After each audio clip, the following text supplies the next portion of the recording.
Hello everyone, and welcome to tonight's episode of Dice and Dudes. Sorry we tried to start a little early today, but we got some new technology that we're working on and trying to work out the hiccups, so thank you for bearing with us. We're brought to you, as always, by our forever sponsor, David's Talisman Terrain.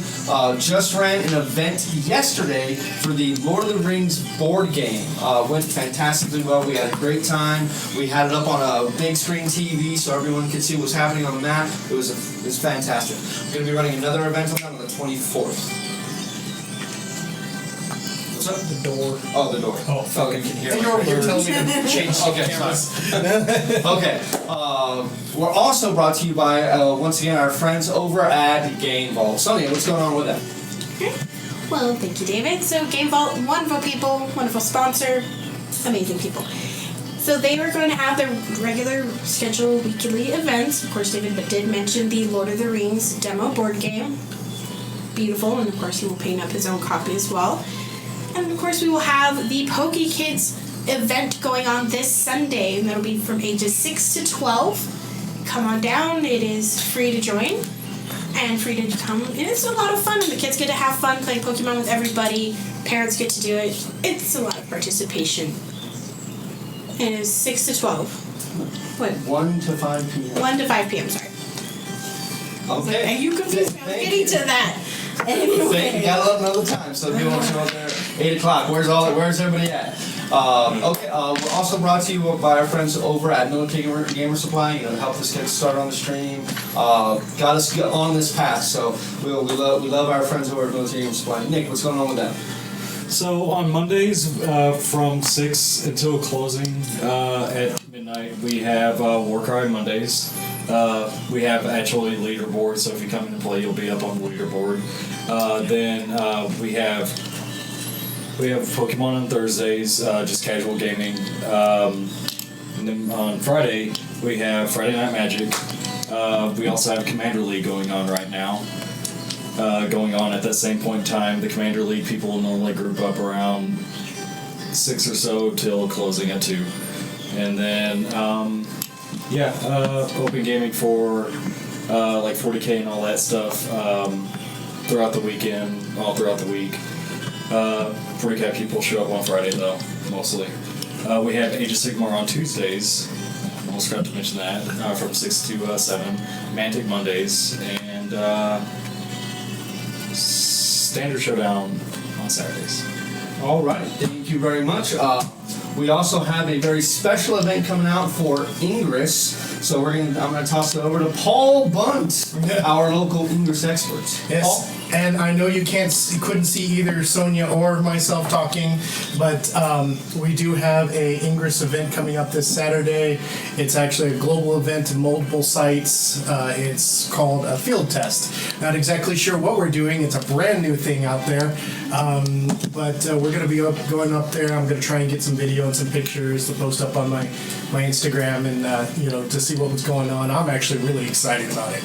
Exciting. All right. I'm looking forward to hearing some stories about that. Today sadly is September 11th, and long ago I was woken up by my mother to be pointed at a pair of buildings that had planes flown into them. It's a sad day. It's a day of remembrance, but we're gonna try to remember this day. Just try to remember the good things and all that. So we're gonna sit here. We're gonna have ourselves some fun. Don't care if you're left or right. We can all agree. Sometimes you just need to kick back and relax, and that's what we're gonna do tonight. So without any further ado, when we come back, we're gonna start episode 8 of the Guns of Erroll. We'll be right back.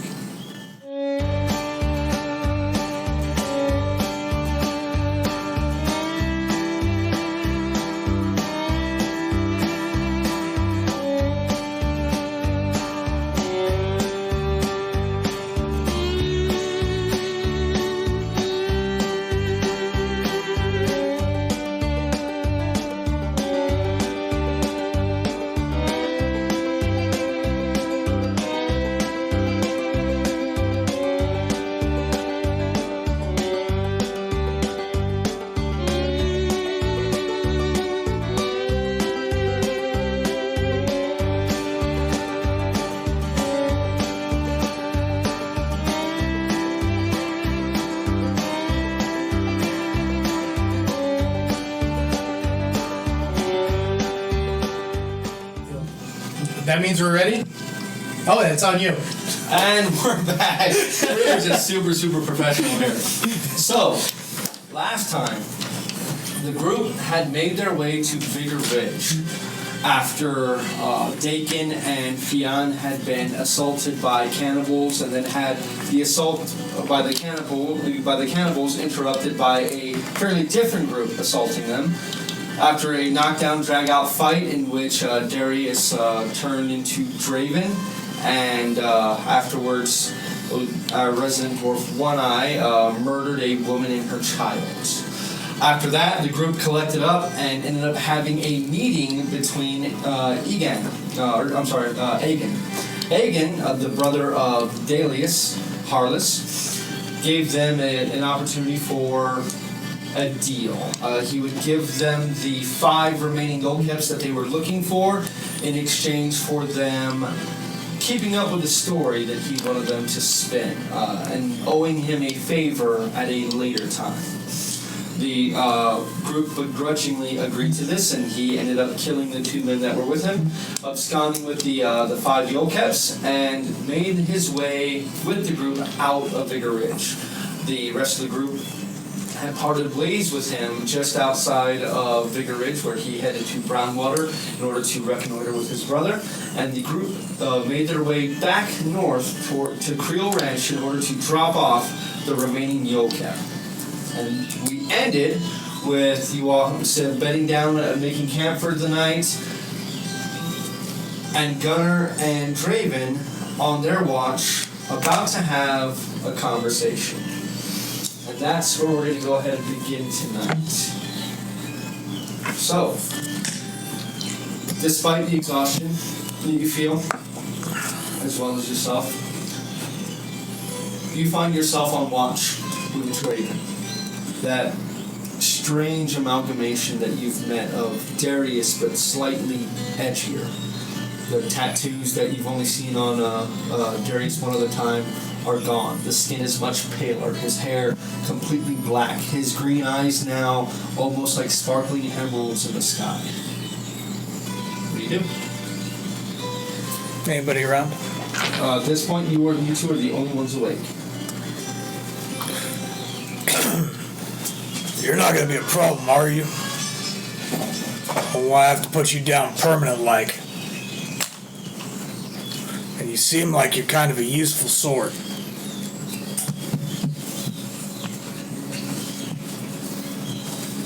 The usefulness is more, what do I get out of you folk? Because, after all, you are his friends, not necessarily mine. As far as putting me down, we'll see about that. Last time you had a head start on me as fairly Slow, loaded. ugly. Only a coward uses a gun. Well, I'm alive. A lot of people ran into me and called me coward aren't. That's neither here nor there. What do you get out of the deal? You get alive. You get paid. Getting paid's good. Money And you is- get opportunities to use that big sharp pig sticker you roll around with. Money is trivial. You just take what you want. That's the way that the non-swine do their ways. However, it seems that you're stuck in the swine ways. Maybe if you watch me a little, you'll learn something. You gonna behave. As long as you behave. Oh, you'll know if you have a problem with me. Obviously, you're rather abrasive to even stone itself. Not a bad way to put it. So you and me gonna have a deal. You don't take a swing at me, I don't shoot you in the face. A deal, you say? Seems like a good starting point. I prefer to call them contracts. No. We're just calling it right there. An agreement between gentlemen. An agreement between gentlemen. We'll see.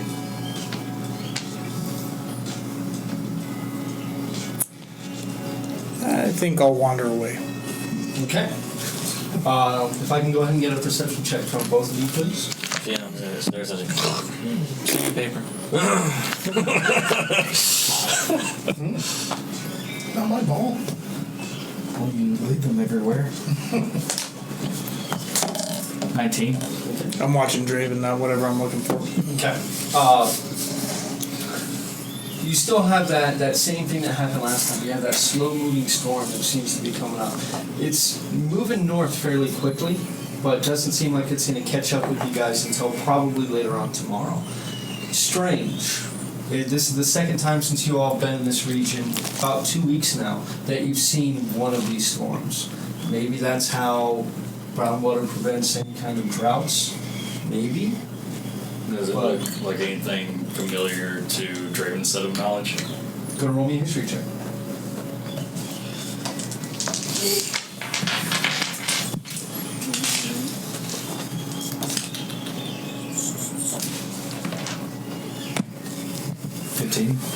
Nothing that he's heard of. Though the clouds look angry. There's lots of lightning that is weaving its way through the clouds themselves. You don't remember that when it was above you before. But now that it's still south, right along the right along the Stone Marsh Mountains, right as it's hovering over there, it seems to be a rather angry storm. Last time it did something similar, but as it moved up, that the electricity, the volatileness of the storm itself seemed to abate a bit.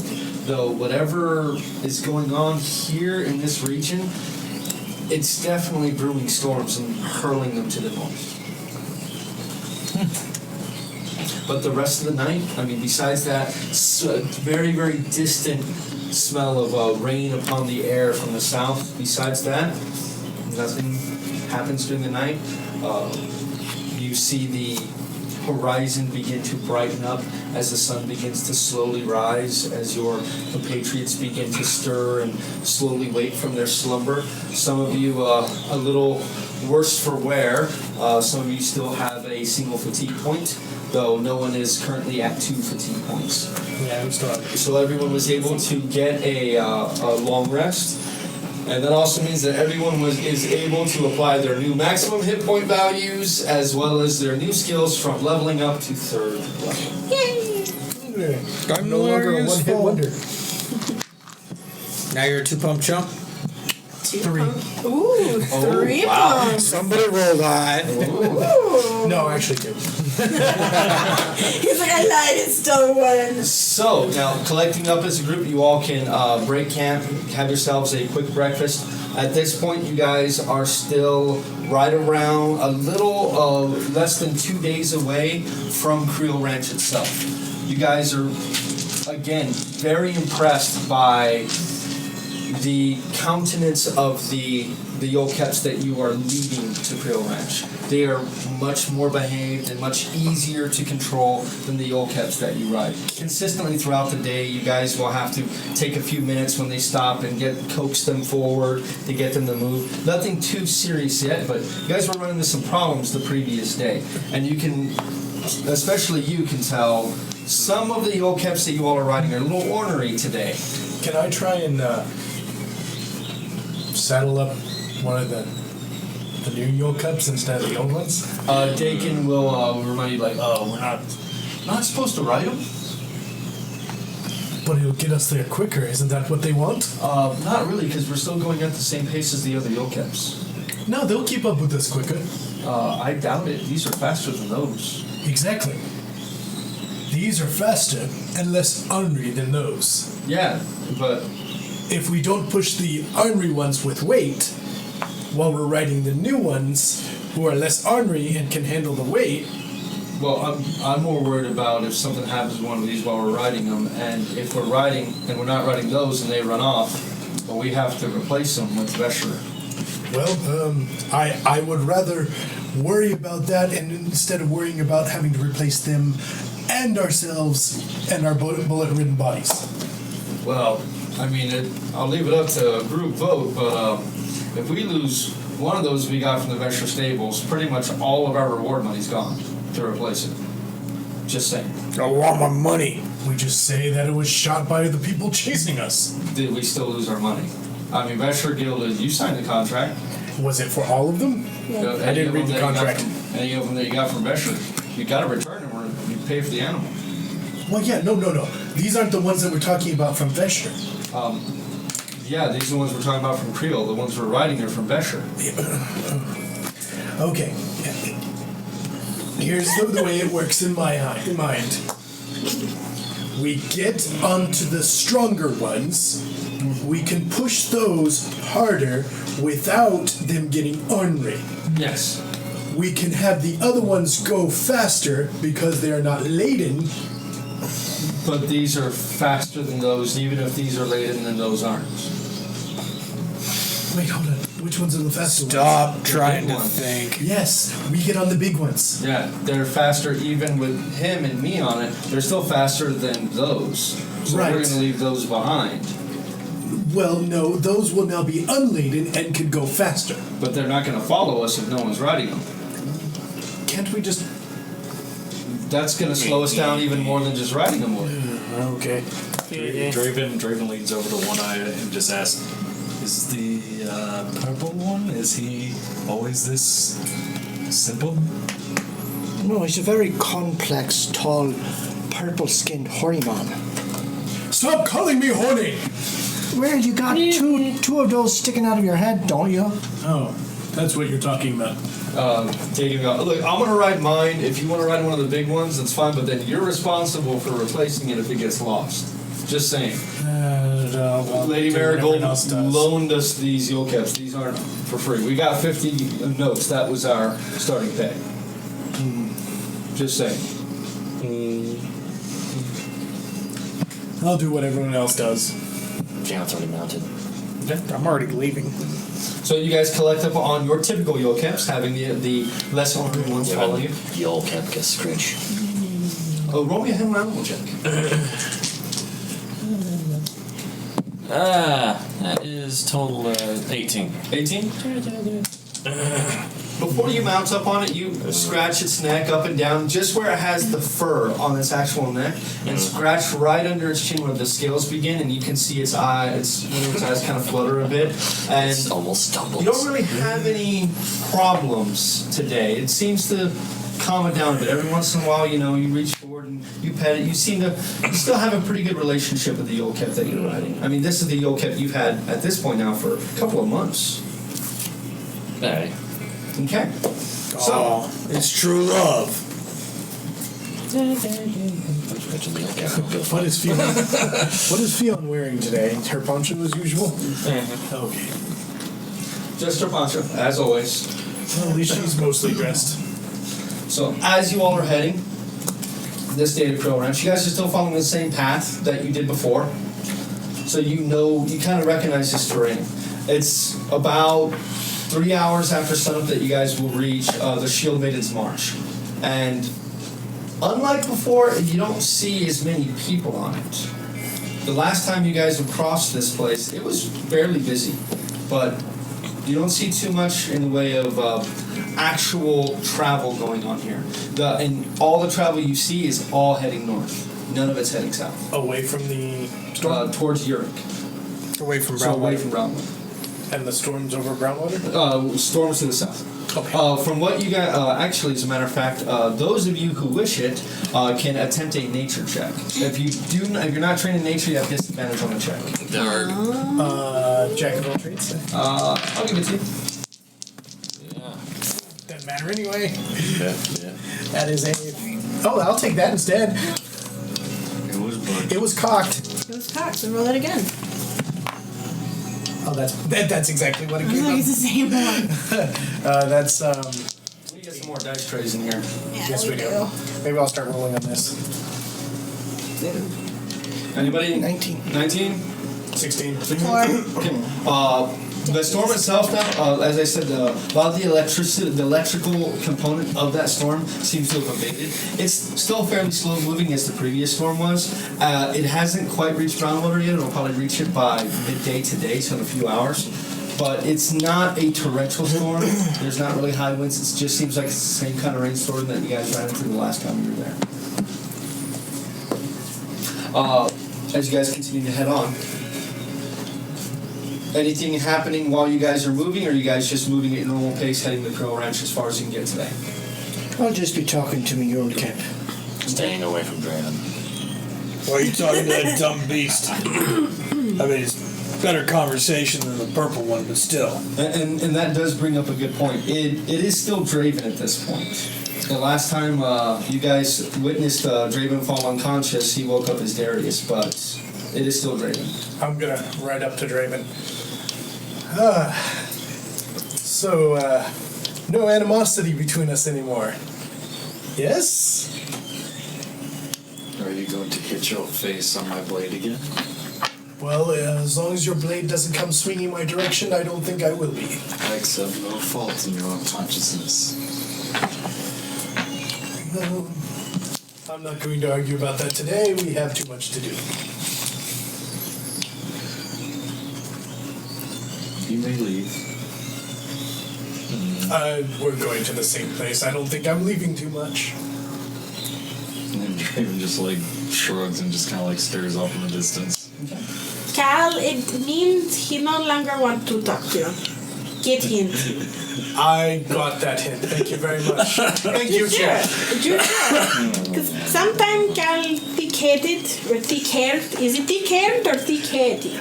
I think Thick-haired. Thick-haired. I That's think it. the singular vision, the man over there likes to call it thick-horned.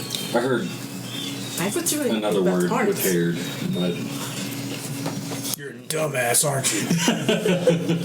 Well, he's not the one that sounds I- like a dumbass. It's the little one. Yeah, but that ain't right. She ain't a dumbass. She just sounds like a dumbass. Why? I Thank agree you, with that. gentlemen. Thank you. I like you. I like you too, Dirt Weasel. Okay. I think it's compliments, yes.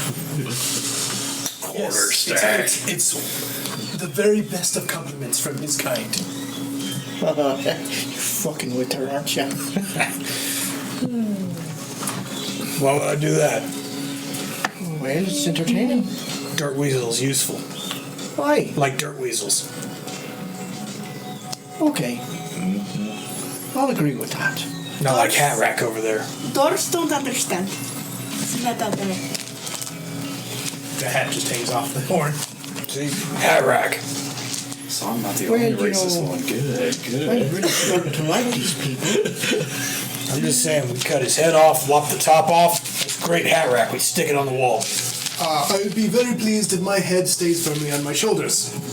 Not like someone tried to take off earlier. He didn't try to take it off. He just tried to split it a little. Yeah. I did use the flat of my blade.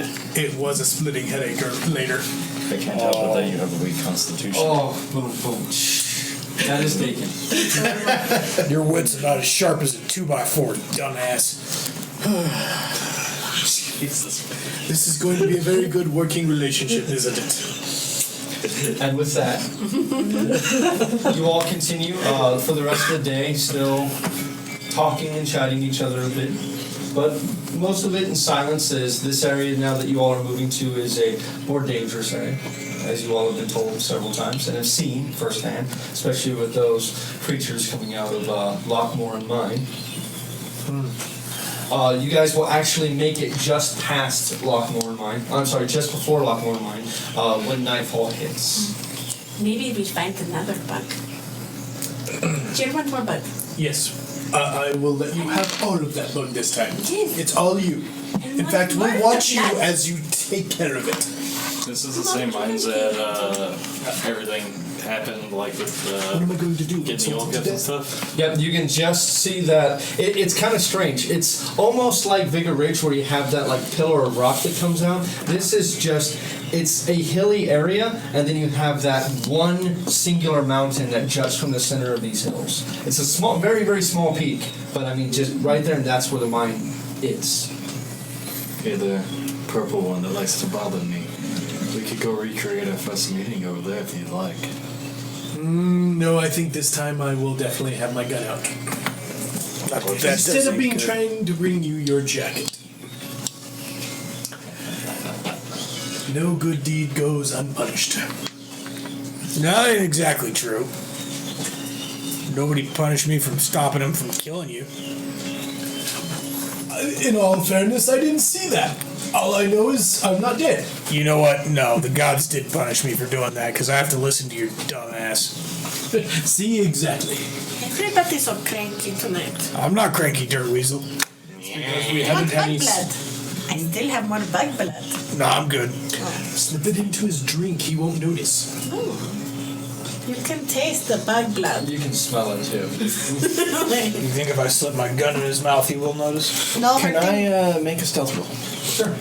No As hurting my Gunnar cat. tries to talk to me. Can. So, Kalla. No, say it right. 16. Passive perception.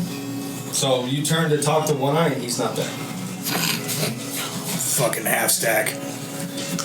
And what is One Eye doing? Better than my perception. This is about time that you guys are setting up camp when this is going on. He's clearing the perimeter of any threats. Okay. You do see there's fairly sizable colony of prairie dogs.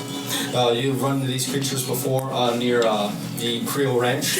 They are pretty prolific in this area.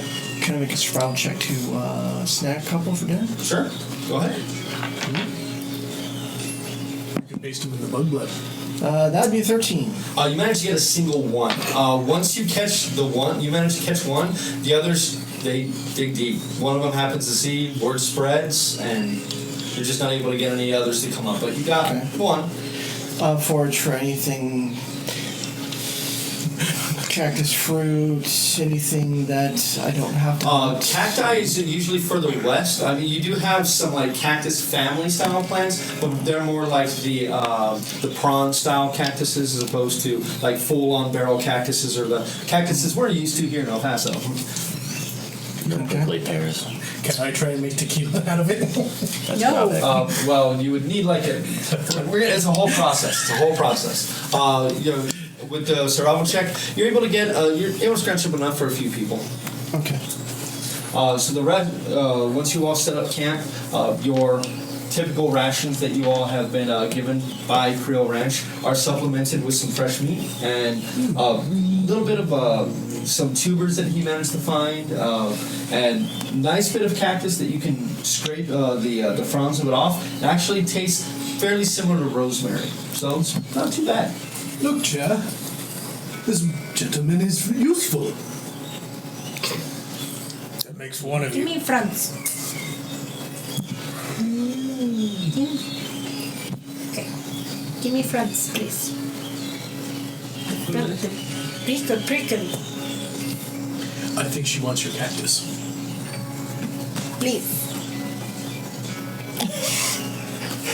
Some people are more useful than others. Trade you for the gopher. Deal.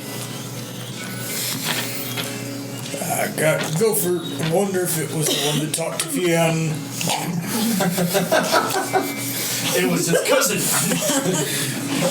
Were you her friend? No, I wasn't her friend. Now Gunner's eating me. All right. So the watch order tonight is it going to stay the same as previous, or are you guys changing it Well, up? something Dakin hasn't done is I'll see about casting Lesser Restoration on Veline. She's been uncharacteristically quiet. She lost her arm, so.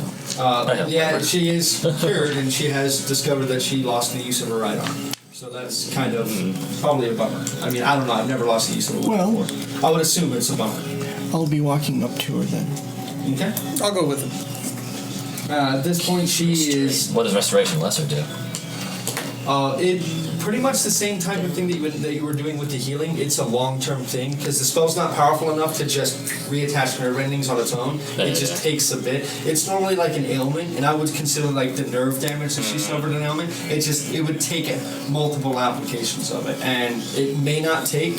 With Dakin's ability, he would probably assist you with the Lesser Restoration ritual of it, probably infusing his own into her as well. But it's that same thing of it's a crapshoot. It might work, it might not, but only time is going to tell.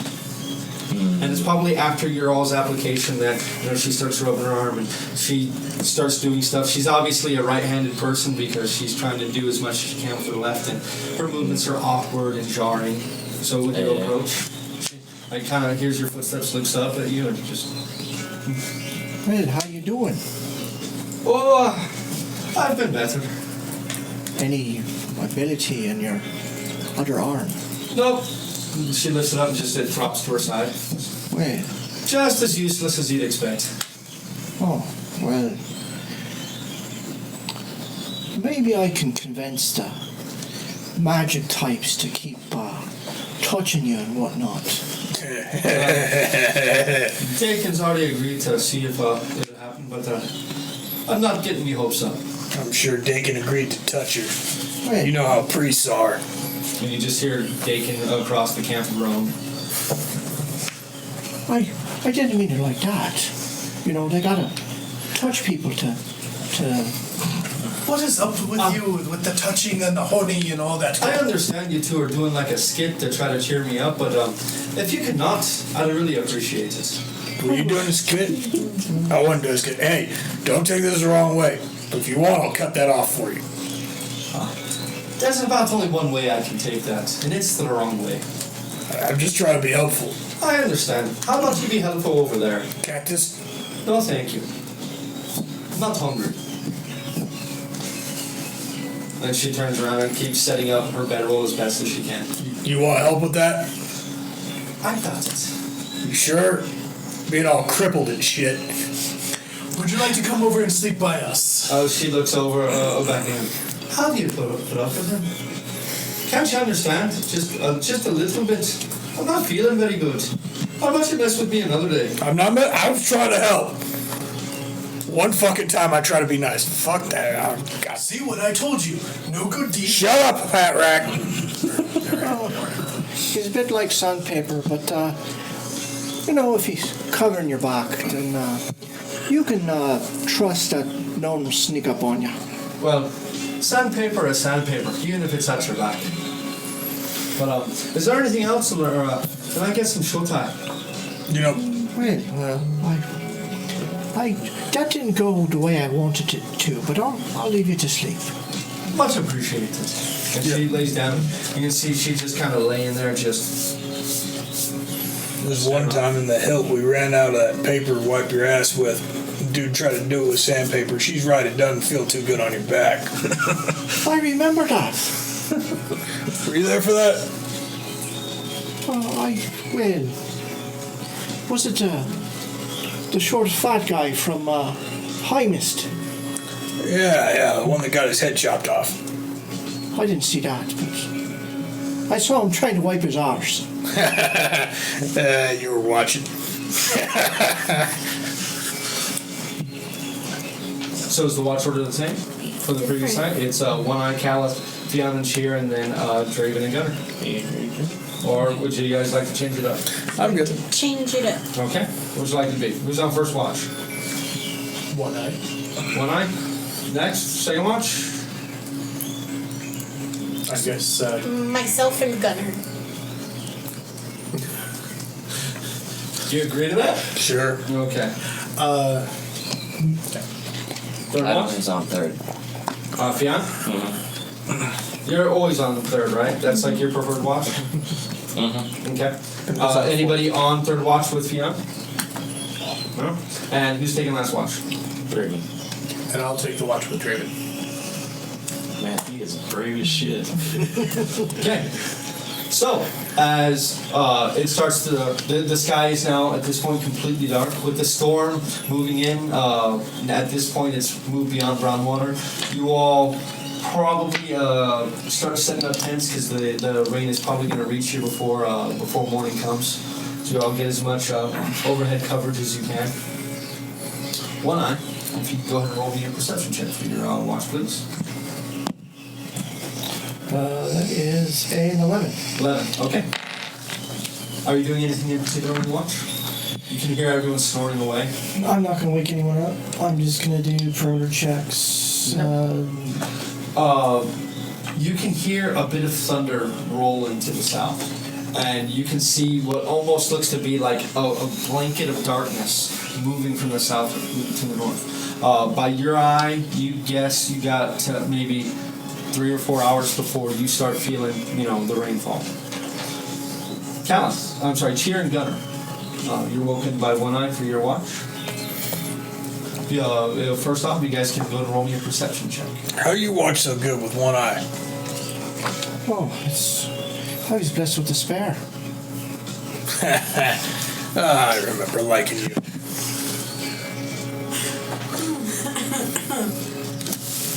That is gonna be a 19. 21. Okay. And on your watch, are you all doing anything of importance?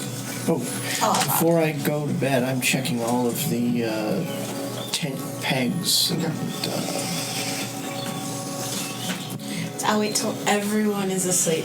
Like You hear One Eye someone. falls. This is, if you don't get your shut eye, you don't get your shut eye. So this is, you guys fall asleep. You guys are used to being on the road, you guys are used to sleeping on hard ground, so you fall asleep fairly quickly. Especially with a bit of that chill in the air moving in from the south.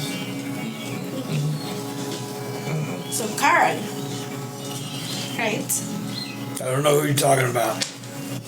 Shitty dwarf. Call you Carl. Oh, he got hit in the head a lot back in the day. Dwarfs aren't There was one dude we knew named Carl. just sure it's He not took a pike up the ass. It was kind of gross. Came out his mouth and flopped around like a fish. I've seen that happen before. Didn't like him very much. Kind of funny when he flopped like a fish, though. It is kind of funny when they do that. So you're not Carl. No, I'm Gunner. So giant mountain. Okay. So where exactly are you from? Southgate. Like where? Southgate. Like is it like a city or region? It's that part of the map that's south of the hill. I had a small man, but I don't know what that is. And you sure not Carl? He called you Carl. Yeah, I call you Quarterstack. That ain't your name. True. You've been called worse. Hat rack. He's been called worse, especially by me. Yeah, I like you, Dirt Weasel. Like you too, gentlemen. Yes. You know Goliaths come from the high places, right? Never really met a whole lot. Oh, well, yeah. To high places. Yeah. Southgate. High places. You'll figure it out. Okay.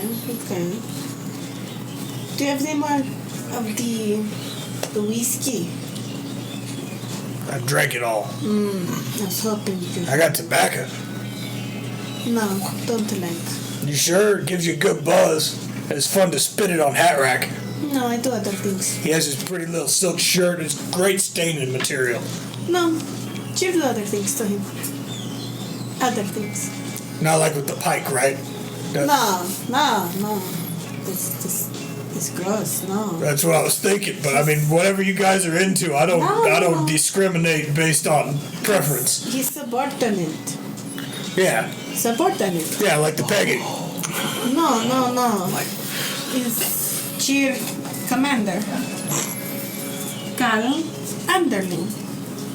Does he wear a pretty leather mask? Do you know one time you have to have Carl tell you. Alright. I don't think I'm gonna ask. That's a little disturbing. It's funny. I'm gonna go spit some tobacco on him now. No, I sleep there. Okay, I'll do it later then. No. Cheer sleep on there. Okay. You clean that gun yet? Yes, it's already clean. Oh, you shot it. Have you cleaned it? I clean all the time. Good. You know how to do that? Yes. Okay. You need help. You let me know, Dirt Weasel. Okay. You need help too. No, I don't need help. You sure? Yeah, my ladies are perfect. Don't need help with shitty dwarf. One Eye's good people. No. Yeah, you good people. No. He says one time, this dirty, silly piece of flop tried to stab me in the back, then One Eye cut him a smile. Then I turned around and cut his belly, but when I got him first. Dwarves do things. Love those things. No, you good people. Don't you worry about One Eye. No. You're always worried. But lots of things. Fair enough. You worry about Cal? Yes, he's underling. You'll have to take care of him. Because you're the dominant one. You're commanders, so...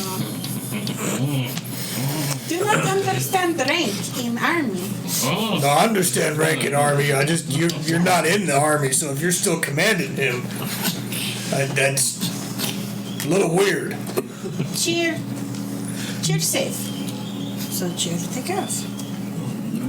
Oh, okay. Tie down the Yolkeps, please. You didn't say me. Please, Gunner, tie down Yolkeps. Storm, is coming. It's about that time you start to feel it. You can hear a few drops dropping here and there. Paul hammer and peg it and tie him down. Okay. Tia, once you are kicked awake on your watch. No, I'm nudge her. And I'll kick her. Don't kick her. So you're nudged awake gently. As you're waking up, you feel somebody kick your foot. And you hear me, kick back. Don't leave bruises. Go ahead and roll a perception check, please. Microphone, you're in the way now. That is a 23. This is a night. These are the nights you don't like. The moon is not visible tonight. So these are nights that you change up your ritual a bit. But as no one is awake to see it, we won't describe how that goes. The rest of the night, actually, most of the wildlife in there, even the bugs, are much quieter now because of the slowly encroaching rain. By the time you're about 3/4 of the way through your watch, it is a steady rain. It's not a heavy rain, but it's same as before. It's very big droplets of rain. And they're fairly cold as well, which is odd considering where the storm came from. But nothing else of import happens on your watch. So you are able to wake up Draven and I'm Callus. not able to wake up that one. Callus, yes. And Wide berth. Oh. Yes. Go back to the other side of the camp. So if I can get a perception check from the two of you, please. Oh, when he goes to wake me up, I'm still sleeping with my eyes wide open. I will. Well, no, I will try and convince Fionn to take my place because Cher is. Sleep with Cher? Yeah, as he stands up and he's asking you to do this, you can see her just reaching for anybody. I know. Just, it's okay. So as soon as you lay down, it's just like that. She's like a toddler. She just grabs you, like pulls you in, starts holding you as close as she can. Probably a couple of handfuls of tufts of hair. But you eventually fall asleep. The tail, if I can grab it. What tail? She doesn't then never mind. So definitely the poncho. I will go wake Draven. And what was your roll? 16. And yours? Oh,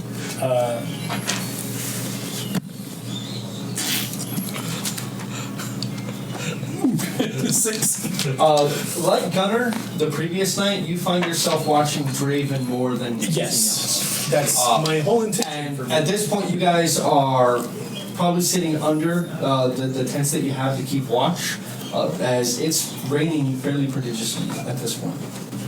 Not enough to flood, but it is a very cold rain. And since you no longer have a jacket, Now remember, he's fine. it's still cold rain.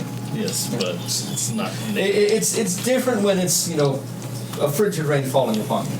I won't say a thing unless spoken to. Okay. Do you start a conversation with Callus or not?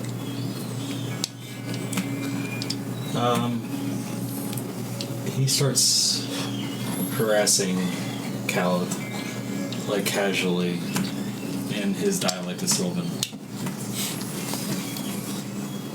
Oh, so you were speaking to me in a language I don't understand.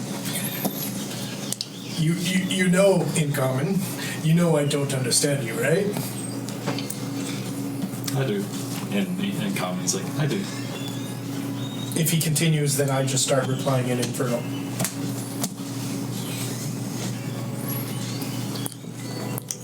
I continue.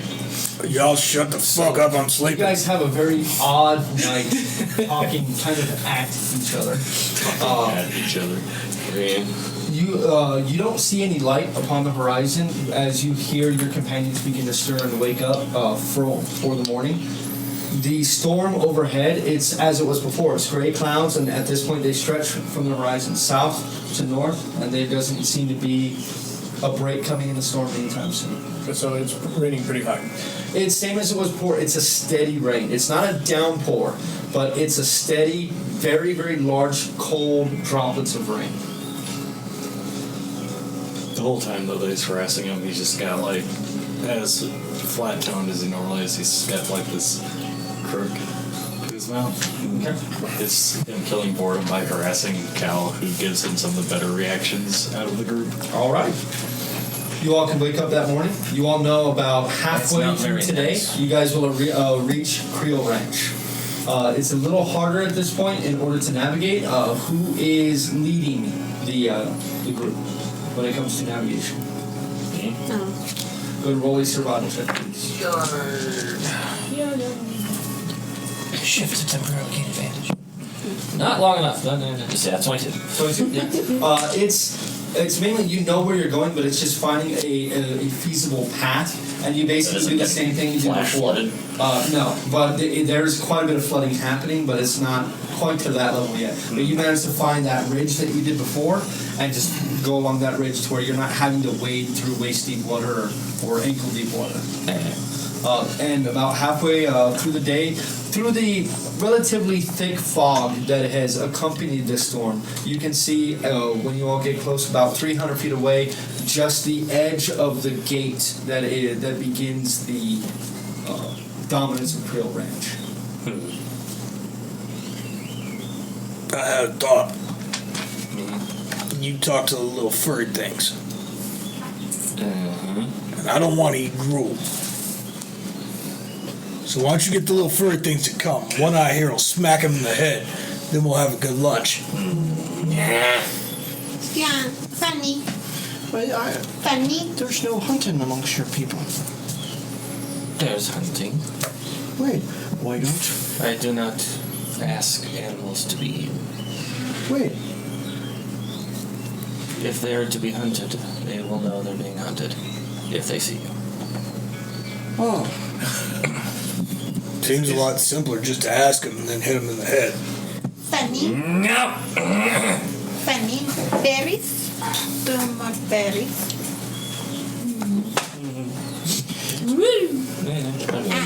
Berries. You pass them around.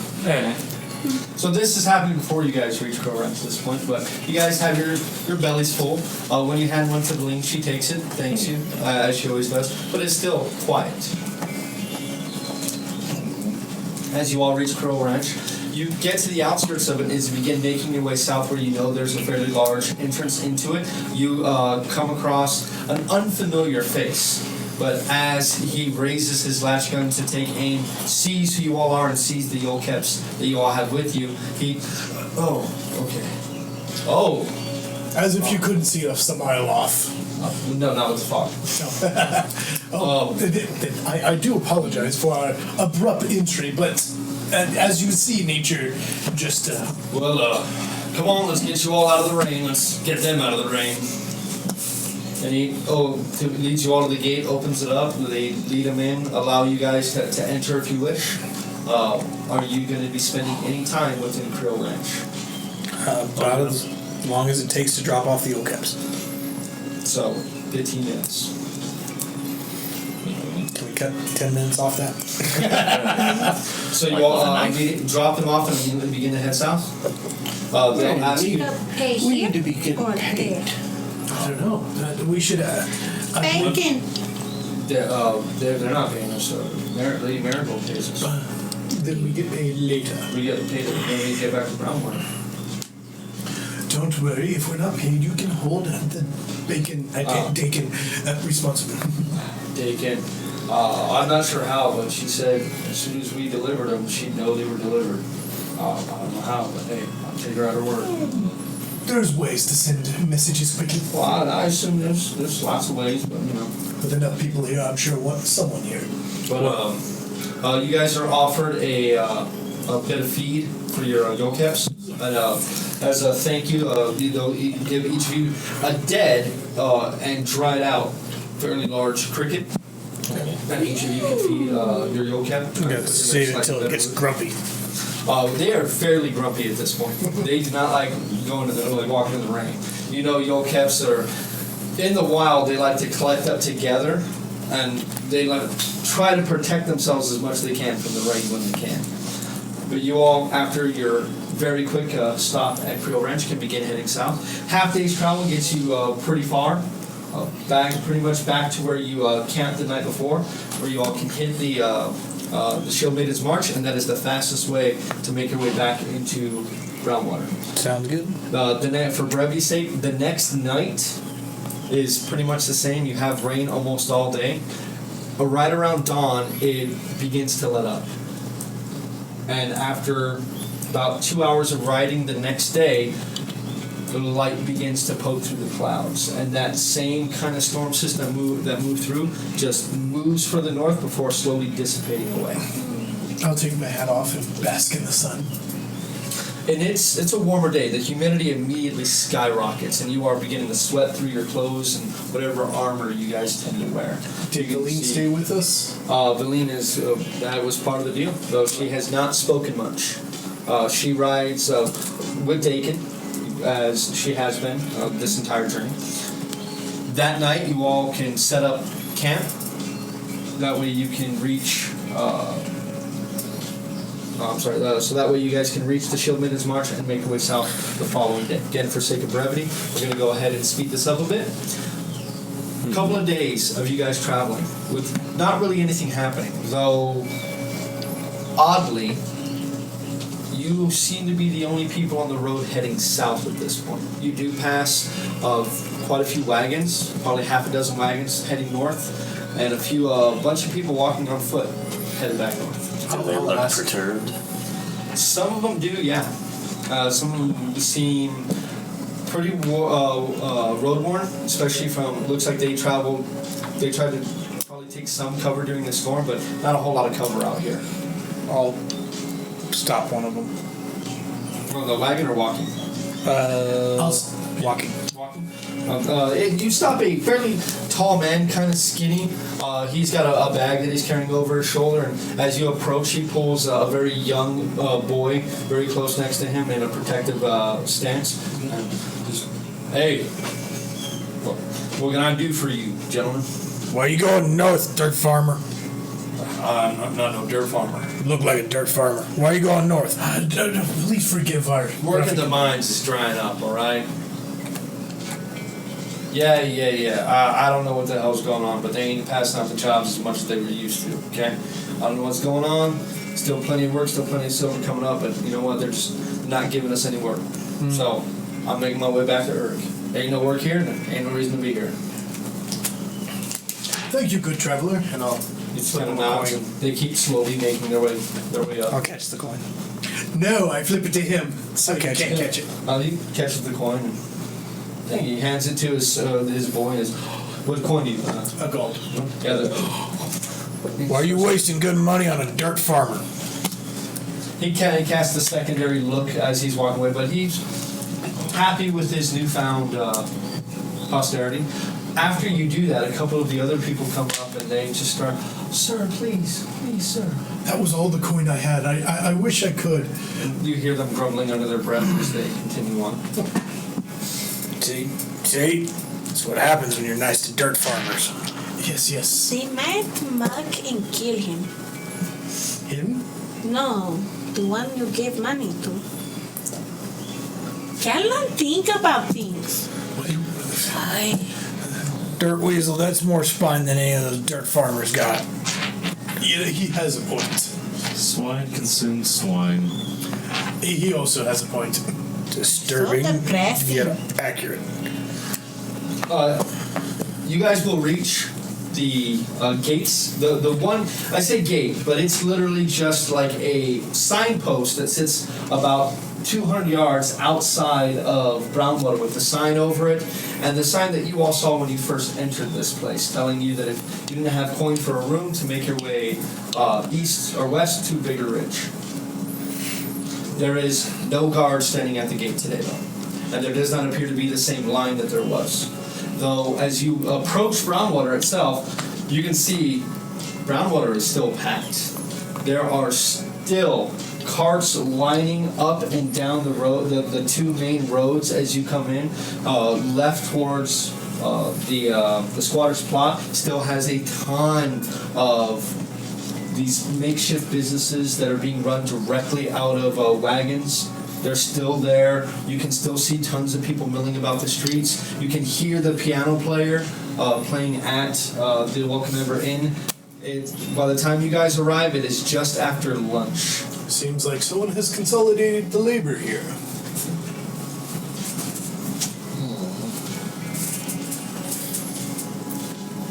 Bacon. You should get that money now. Yeah, you owe me money.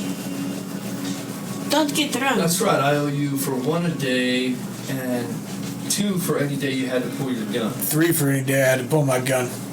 Okay. Heals off 12 and hands it to you. And my share. That's your share. No, my share of the whatever we get. This was your agreed upon payment. No. It was part of a full share too. I'll shoot a priest. We'll have to see. I'll shoot and skin a priest. The church definitely needs donations. The church definitely needs a priest. I'm going. Then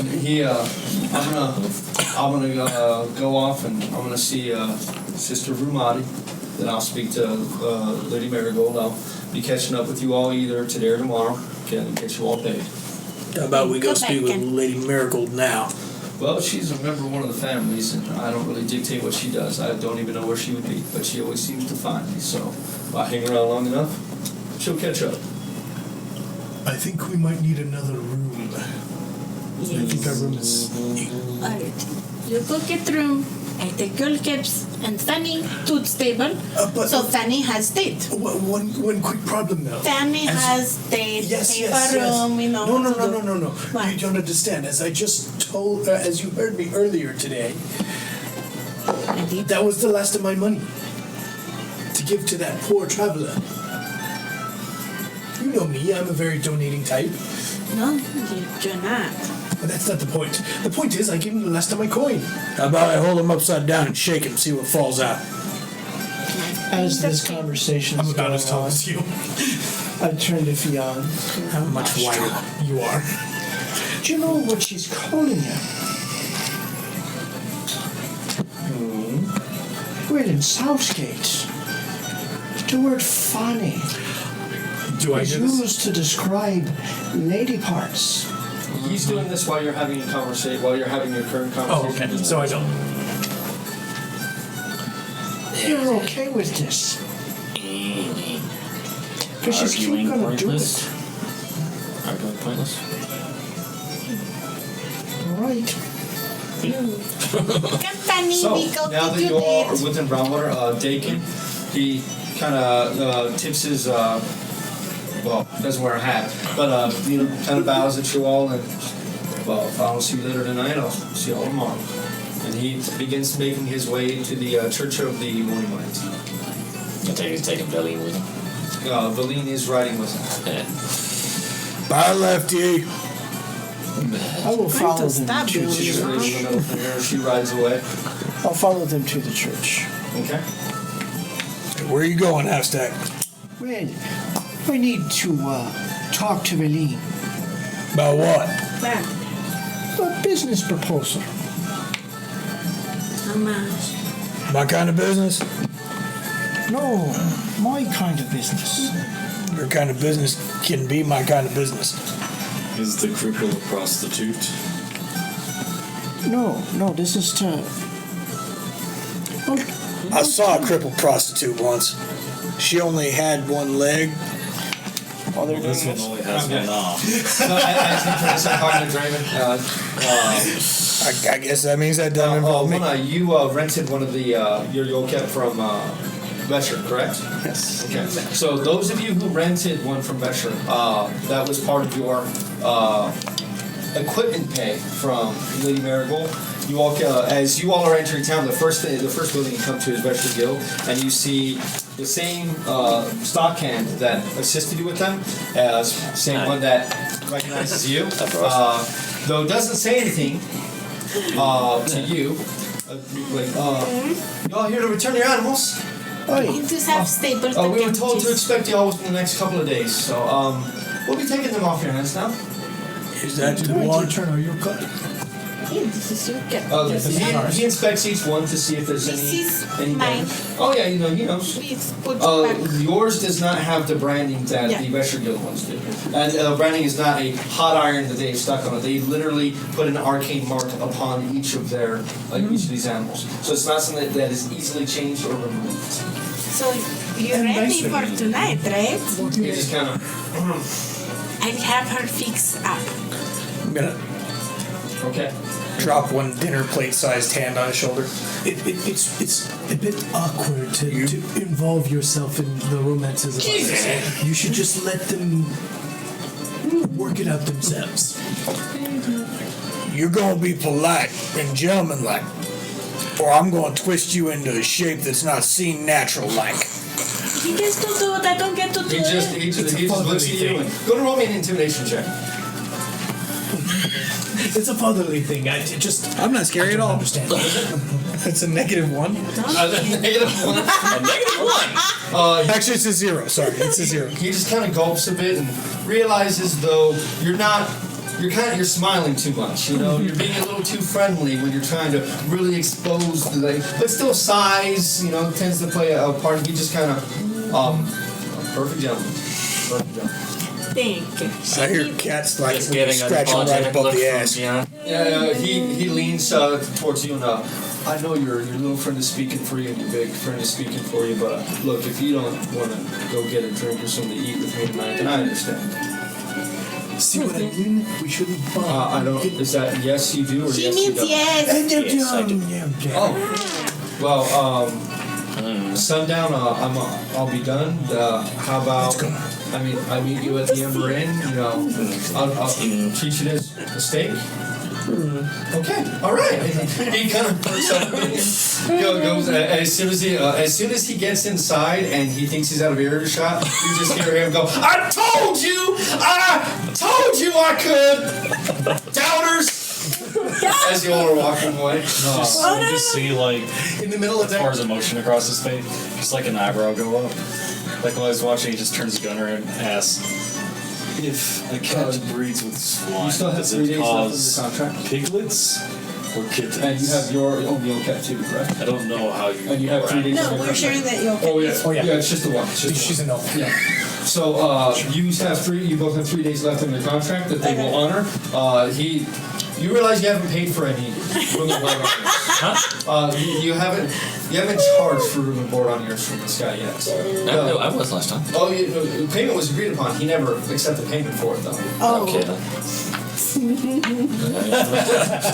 Just something to remember. But the rest of you can return your Yolkeps. Dakin owns his, so he takes his down. Yes. Oh yes. While she's attempting to give advice to him and her, I drag her off. So Okay. you're cheering. He You're can like, do that. literally, I don't I do that. see you like holding a child, and the child's like ah, More talking. like underarm. Yeah. Or like Kicking and like I was touching. imagining more of just ear and dragging child away. My strength is -1. Well, she's like 50 pounds with all Well, the okay. equipment. Well, So, with the equipment, yeah, I was gonna say. Otherwise, so now that you all are back within Brownwater and the place. Rain always brings good mood and good cheer to Brownwater. They seem to celebrate whenever they have a rain like this, especially. Though, like before, it rained yesterday. The ground is still the same it always is. On the roads, it's kind of that almost wet mud, not quite like sludgy mud, but just enough to stick to your boots. But the rest of it is bone dry. I'm gonna ruffle Cheers hair. Okay, so as she's going by, you It's like the full hand Yeah. ruffle. Who's a good dirt weasel? Who's a good dirt weasel? Getting dates for the cat. She's good at that. The dirt weasel part. So I know what Dake is doing. I know what One Eye's doing. What is everyone? And you guys are going. Are you guys going to rent another room? Or? Yes. Okay. With Fian, I need to make pretty. So Fionn, are you going with that? I suppose I want to take care of the Yolkep. Okay. Oh, he already took it from you. They watched around like he basically done his job, and then that's when he approached you. And then we'll wait for her out of earshot. And Draven and Gunnar, what are you guys doing? I'm going to the Ember Inn. Ember Inn? Saying there's food there. Okay. And yes, as you guys get close, you begin to smell that there is indeed lunchtime. And it smells like the lunch they pretty much always prepare. The menu only it changes every other day. But there's only 2 things that he makes for lunch and 2 things that he makes for dinner. But I mean, it's hot, it's good, sticks to your ribs, and it's that same chili that you guys had before. So it's thick, hearty, lots of beans, lots of meat, lots of spices that now you guys pick up on. Oh, that cactus. They got shavings of that cactus in there. That's what gives it that slight, that aromatic taste to it. So yeah, you guys are beginning to understand a few more things in the area. But anyone who wants to you get another room, so the meal is free. My 5 days up? Yeah. Oh yeah. They unlike the Vesher, they won't. Well, yeah, that's because you're literally reserving the room. Yeah. Whether you use it is irrelevant. Yes. Yeah. Okay. And when you approach, you see it is. Find that name real quick. Talia? Yes, it is not. Nah. It's not Nat. It's Talia. Oh, Yep, Talia. it's a sister I don't like. Speak for yourself. I always do. What can I do for you? Where's the funny one? Asleep. She's working tonight. Oh, cool. That sounds like fun. She's a smart ass. Yeah, and a dumb one too. What can I do for you? So I need a room. She looks over at her brother. Get over here and help him, please. And when she sees the others as well, they're all looking for rooms again. He approaches and okay. So here's what it's gonna be. All right. So we've got 2 rooms available, and that's it. Would you guys like those rooms? Yes. Yes. Okay. So because you're all return customers, I'm gonna give you guys a discount. Okay. So instead of the normal 5 notes for 5 days, here's what I'm gonna do: 4 notes for a week. Deal. Done. that. Good. Once you all sign, he hands you the keys, and just so you know, not my best rooms. And it's a pleasure doing business with you guys. Wait. Lunch is free. Come back here, Toothpick. I got There's questions. some lunch here if you want some bowl. I got questions, Toothpick. And he's like, he's quite a ways away from you. He's asking. Go ahead and ask him. He's stirring a pot. That's all I got available. Yeah, I really don't care about the room at the moment. Oh, okay. Unless it's a shithole. No, none of the rooms are shitholes. Come on. None of them. They're a brand new building. No one's taking a shit in one of these rooms yet. I'll fix that. Please don't. No. Okay. No. If I don't like it, I'm going to hit you with an axe handle. Well, you're gonna have to catch me first. You know what? I like my odds. What else can I do for you? Well, actually, hold on a second. Where have Lunch. you all been? Adventure. Lunch, please. He turns to his sister and like, hey, lazy ass, come here. How about you start serving people? I gotta have a conversation. What did you just call me? Lazy ass. You're the sister that doesn't do anything and bitches at everybody. Remember? That's your shtick. But right now, I need you to come back here and if anybody needs food or drink, look. No, okay, guys, no waitress service right now. If you need a drink or something, get your lazy ass up, come to the bar, and we'll give it to you. Okay? Thank you. Let's get ourselves a seat. Did he change? I know you guys. Come on, let's sit down. Let's sit down and have ourselves a little chat. What have you guys been doing? Tell her, damn it, I'm on break. They said lunch. He walks up to one of the tables that has a couple of people and goes, tables reserved. Bye. And they just kind of begrudgingly pick up their food. They go to the bar. They sit down. You notice he ignores you completely. He doesn't recognize you. They offer the free food, but that's it. But do you all take him up on his offer to sit with him? Yes. Yeah. So he sits down with you as you all are eating the food. Very good chili.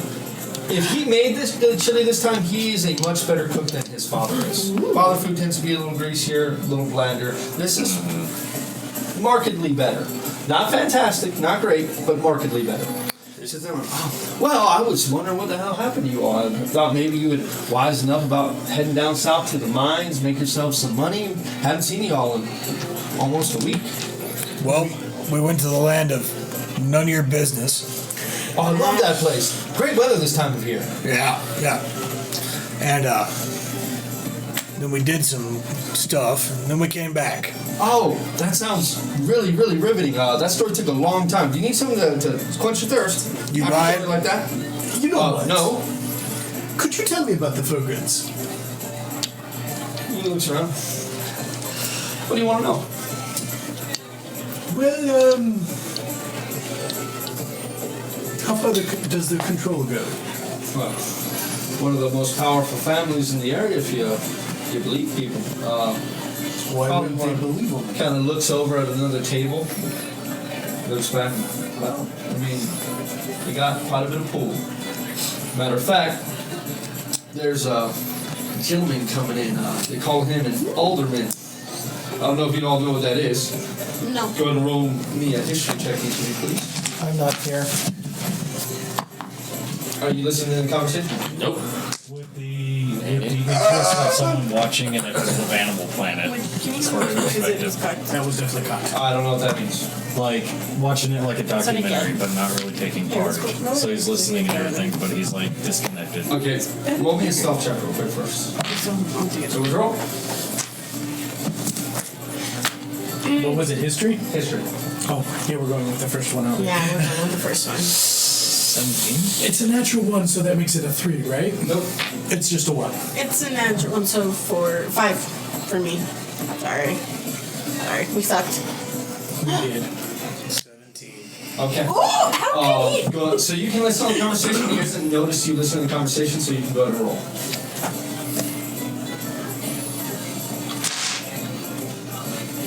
What was it naturally? That would be a 16 plus 1. 17. Both of you know exactly what it is. An alderman is like a senator within the Kingdom of Menace. They are elected officials, but they're elected by a Congress, and they are given dominion over certain areas. You don't know of there actually being an alderman that runs this area. Tethys is still technically city-states.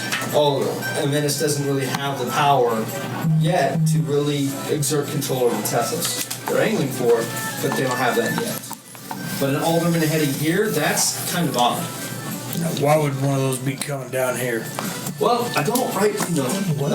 But he's been here a few other times. Heard his name thereabouts. His name is Welslin. Wellsland.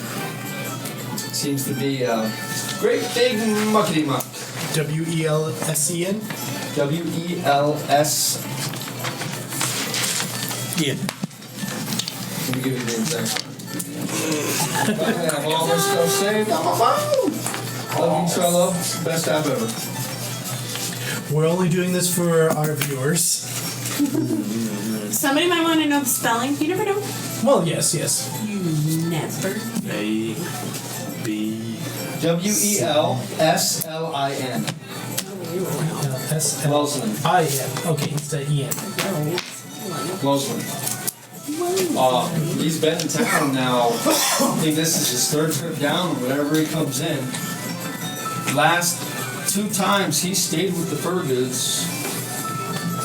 They made a great big deal about it. Guards are in town.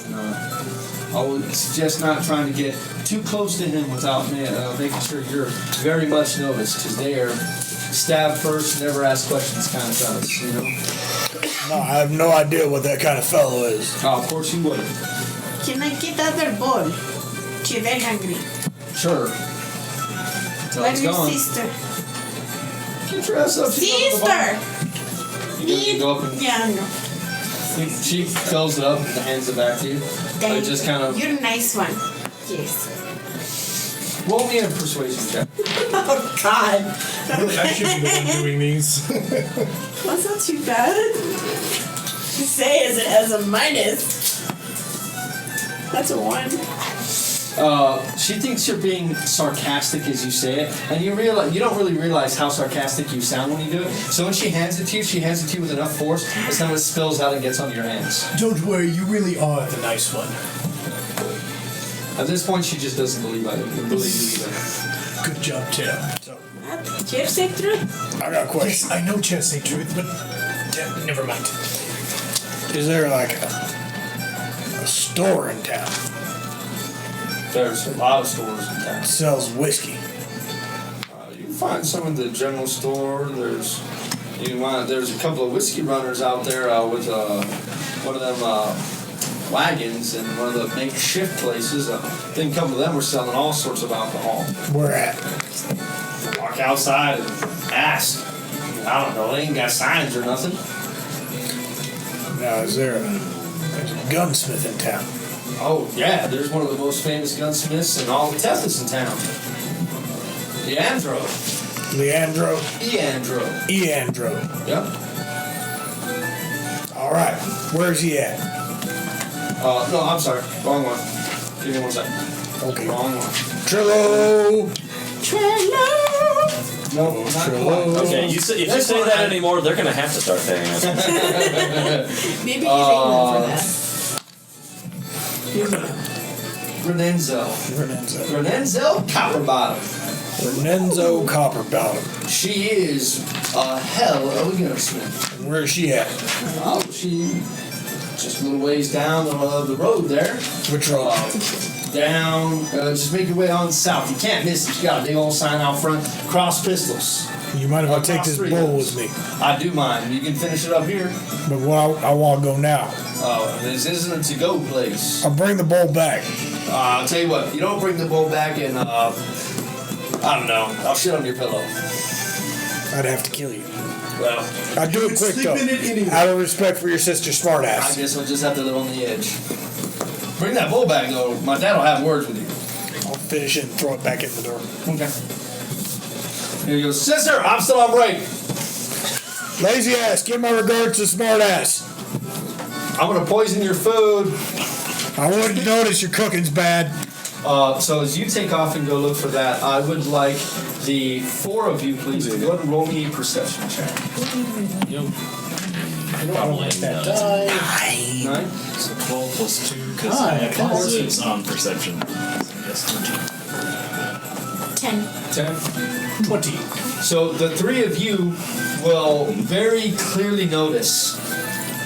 The bar is fairly lively. You got some music going on. The piano player has the time off, but you hear some people playing some music. You guys hitting the tambourine. You guys playing the guitar. Well, you see this happen. Oh, okay. The whole place is hopping, but right at the end of the bar, there is just a storm cloud hanging over a solitary gentleman who is just hunched over. You can see his shoulders are slumped, and he's just got what looks to be about 7 or 8 discarded glasses of the cider just sitting out in front of him, and he's currently finishing another one, raises one up, and she kind of walks over and pours him another one, just hands him new glasses. He just takes that one, puts it upside down, and starts drinking the next one. As much as Drake would like to feed off this man's misery, he's going to go find a chain. Okay? I will go over and approach the man. Okay. You, what do you do? I'll sit down Next one? next to him, order a drink. What has you so sore today? Gives you. You can see this guy is sun-baked. He doesn't have skin, he has leather at this point. I mean, it is crinkly and brown. You can see he's wearing a very, very wide brim, much wider than you would typically expect hat. Not quite a sun hat, but I mean, it's leather and floppy, and the ends of it kind of move whenever he moves his head. He's wearing dirt-laden clothes that looks like they haven't been changed in weeks. Looks like he's been on the road that entire time. He's got quite a bit of stubble on his face, but you can see there's a large patch missing on his left cheek, where he's got a fairly sizable scar. Actually, it looks like a bullet wound, which is pretty intense. He turns his brown eyes to you and squints at you, and Well, I'm just having the worst week of my life. How's you doing? I wouldn't say that the worst week, but it's not the best. Why so bad for you? Well, you want to listen to my problems? Sure, why not? What else are we going to do? All right, well, for about 15 years, I've been doing deliveries here to Brownwater. Come to find out, Holland Rollick is dead. May he rest in peace. Takes another drink. I, kind of raise up. Who's Holland Rollick? Kind of looks at you and, oh, you ain't from around here. No. Well, Holland Rollick, man, he's a beloved mayor. Well, I guess not the mayor anymore. I mean, technically hasn't been the mayor for a few years. There's a new guy. I forget his name. Obviously not as good as the last. No, Holland Rollick, man, he was a man of vision. Great man. Worked for him for over a decade. Love that man. Now that he's dead, well, gods be damned. And nobody's gonna want my product now. What's your product? He looks at you, takes another drink. Dried shona root. What's so... Go ahead and roll me a nature check. a nature check? Do I hear it? No, I hope not. Well, you approached. You did not approach as well. Oh, So okay. 19. 19. You know what dried shona root is. You have a very good idea what it is. You've heard of it before. So dried shona root. I mean, pull this Probably from her. Yeah, I was gonna Yeah, say. you probably heard it from her. Shona root, it grows very, very plentifully around any area that has standing water. Its main source is outside of Threager Dam. It's used as a seasoning in some places. Other places it's used as a headache suppressant. Other places it's used for indigestion. It's kind of like a cure-all type root. Problem is, it doesn't taste good at all. And there are a lot of other herbal supplements that you can use that don't have the nasty side effects besides the taste that shona root does. So you can understand that, well, shona root's not going to sell. Yeah. Did Mr. Rollick buy lots of it from you? Hell yes! Every 4th month, bought about 200 pounds worth. Now, you've seen a shona root before. She's probably shown you one. They're about that long and about that big around. If he's got 200 pounds, that's a wagon full. Basically, for every, how long you said? Every 4th month? Every 4th month. So yeah, every 4 months if he's getting 200 pounds, he's taking it once a day, basically. I don't ask him, I was just... like, he would have to be eating it morning, noon, and night to eat that much.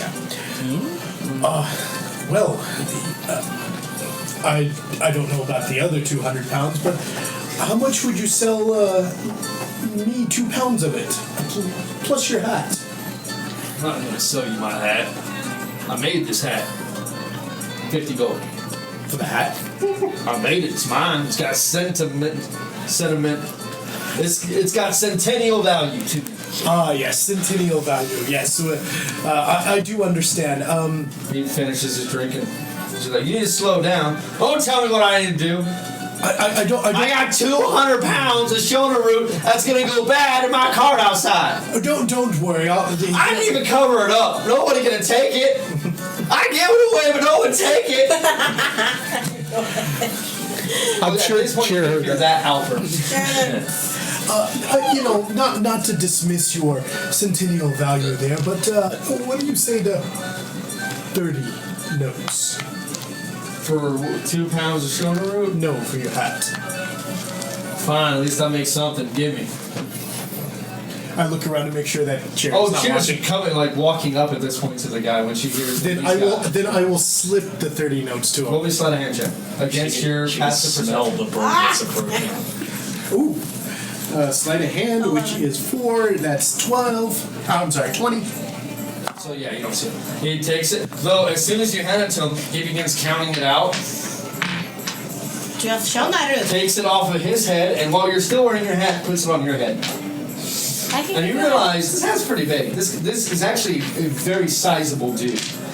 He's probably got some orcish ancestry in him, though he is very much a human. You can still see his incisors are probably a little bigger than what they should be as a typical human, but still sounds and acts like a human. I'll whisper to Chair. I promised him I might buy some later if he gave me his hat. Okay. Do you have Shanarut? Yeah, I do. I got a little bit. Maybe I have to check my stocks, but I might just have a bit. Buy me some, yes. Okay, I go take care, Penny. You buy me. Do you have £5? You realize 5 pounds would be a huge sack of it. I mean, Okay, 2. even 2 pounds, that's a lot. I just kind of walk away from the bar and go outside. Give him £2. Going 2 pounds? Yeah, he paid. Okay. I Finally, we go get already your left dress. with the hat. And then I go and lift 5 pounds off the cart. Okay. You just start taking it? Yeah, just Alright. You kidding me? No one tries to stop you. People, even as you're taking it, people just kind of snicker as they walk by, like, whatever. At this come back point, in the you back hear way. this. Yes. Good roll me nature check. No, for me. I got 5 pounds. Okay. Hey, I might actually know what it is. That's a 17. You know what Shonarut is. You also know it can sustain a person. I mean, it doesn't taste good at all. Why would anyone eat this? But you got nothing else that you.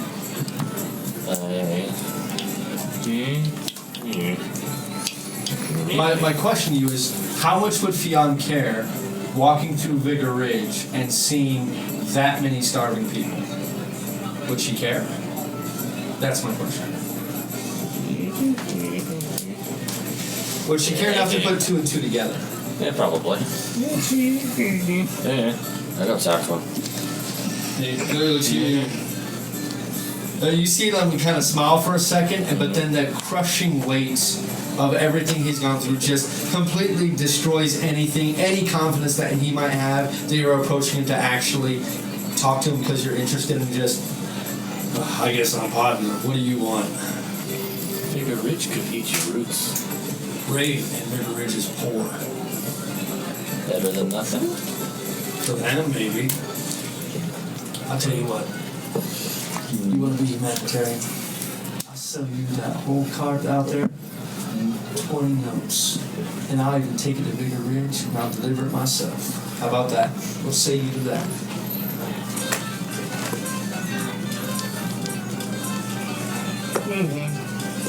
Pull out notes. Do you I don't use have- gold or notes? I use gold. Yeah, so you I pull only have a out, handful of notes. you pull out 20 gold in hand? Yeah, I do. Okay. Well, between this and selling my hat, well, I made less than, not even half what I was going to make anyway, but hey, not a completely wasted trip, but Yeah, I do. puts it in his pouch, like, all right, picks up the cider, finishes it off, and goes, all right, Brownwater, I hate you and everyone in you. I'll never see you again. And he kind of stands up, wobbles for a second, slowly makes his way out the door, gets onto his cart, and, well, look at that. Ain't nobody steal nothing. Of course they wouldn't. Gets on his cart. Do I see him come out? Yeah, you probably seen him. Can I try and pickpocket him? Sure. There are dozens of people around them. And you wore purple. No. No. Not for the I mean, it's midday. And there, where you are right now, there's literally carts on either side of the Ember Inn that are just teeming with people filling in. You can see Gunnar is walking around and he seems to be looking into some of these. too many these people. things. The sun goddess is watching. You are purple. He And I am purple. gets up on his cart, and you realize that he doesn't use a Yolkep, obviously, as Yolkeps aren't really good beasts of burden. He's using an Anarch. It's basically equivalent of a giant buffalo, but it has 6 legs. And Now it that does not everyone- fly if you say yip yip. Nah, I was about to say, now that everyone's picturing Appa, Okay. He jumps on and slowly begins making his way towards Vigor Ridge. So, you, One-Eye, as you all make your way to the Church of the Morning Light, you can see Brownwater's kind of hopping. There's quite a few people in town right now. There's a lot more people out and about wearing finery that you didn't see when you first came in, but to be fair, right after you guys got here the first time, one of those rainstorms started. You begin moving through, looking around. There's definitely a vibe in the place. You guys make your way past the Woolworths, and you can see there's quite a few Yolkeps that are lashed right outside on his hitching post.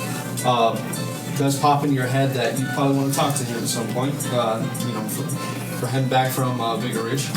But you guys make your way to the Church of Morning Light, and unlike the rest of Brownwater, hardly a soul. As you all walk in, there's 3 or 4 parishioners in there that seem to be doing their daily prayers. Sister Ramadi is moving among them, blessing those that need to, but when she sees Dakin come in with Valine following, she kind of begins shuffling her way. You get the sense of just how big this woman is. I mean, she seems like she's an old woman, but she's still got some muscle to her. She's still got some vibrancy left in her. But she kind of comes up coughing, and hello. I don't believe we met before. What can I do for you, Master Dwarf? Oh, nice to meet you. They call me One Eye. And she spits in her hand, and you realize she's got a grip. Okay. This be the only religious temple here in Brownwater. Well, it is for now, but there might be another group that's trying to erect a church to Sorochin in town, but that's neither here nor there. This is the one true place of worship within Brownwater. Well, I'm here to talk on behalf of a wayward soul that we picked up. And her eyes flicker from you over to, from you up, over to Valine, and looks and takes a step forward and immediately grabs her useless arm and begins inspecting it. It looks like you had a spot of trouble. Well, if you're looking for healing, it doesn't look like you have much in the way of money, but if you're willing to do some work, I wouldn't mind laying my hands upon you. And she, thank you. You can see Valine seems taken aback by that just instantaneous generosity. Thank you. Oh, you have one arm, huh? You can still hold a feather duster, right? Hey, how much work is she going to be doing for you? Well, I need someone to help me wash clothes and get the linens done. And I'm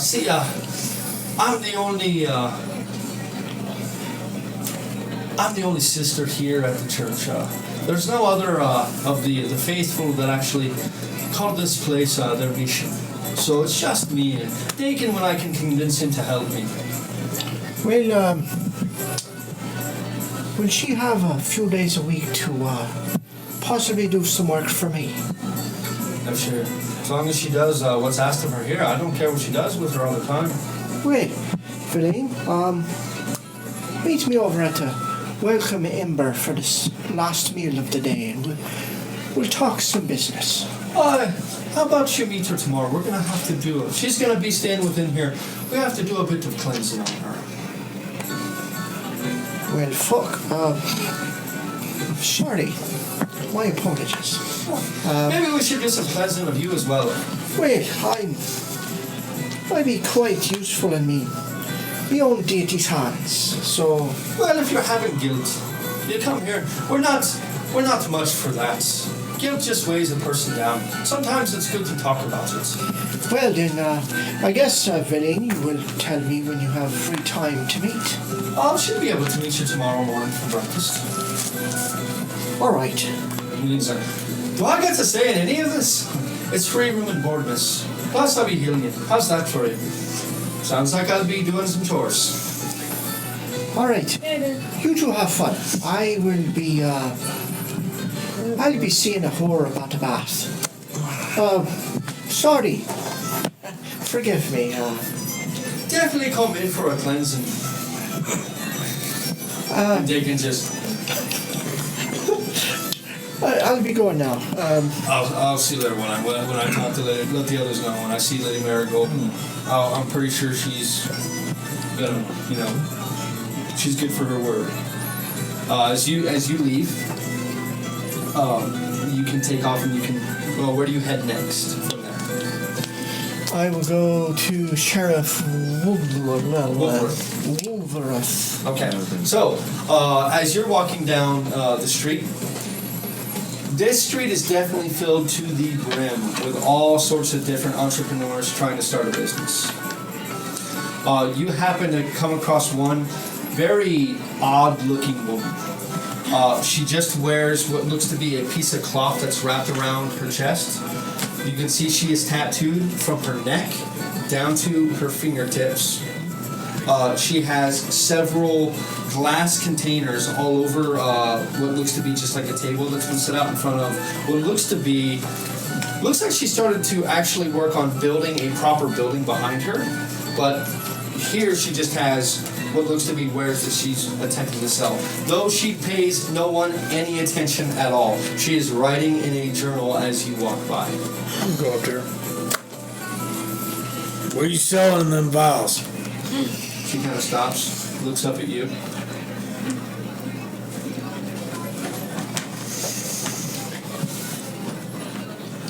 This and that. What do you need? Are you having problems with the women? I can help with that. If you're having problems with men, I can help with that. If you're having problems, if you're getting cut up by the beasties out there in the wild, I can help you with that. If you need to get to sleep at night, I can help you with that. What can I be helping you with? Something that's good for injuries, and I'll be right back. Stay right there. Well, don't leave me in suspense now. I'm gonna run back to the welcome member and pick up Dirt Weasel and then run back.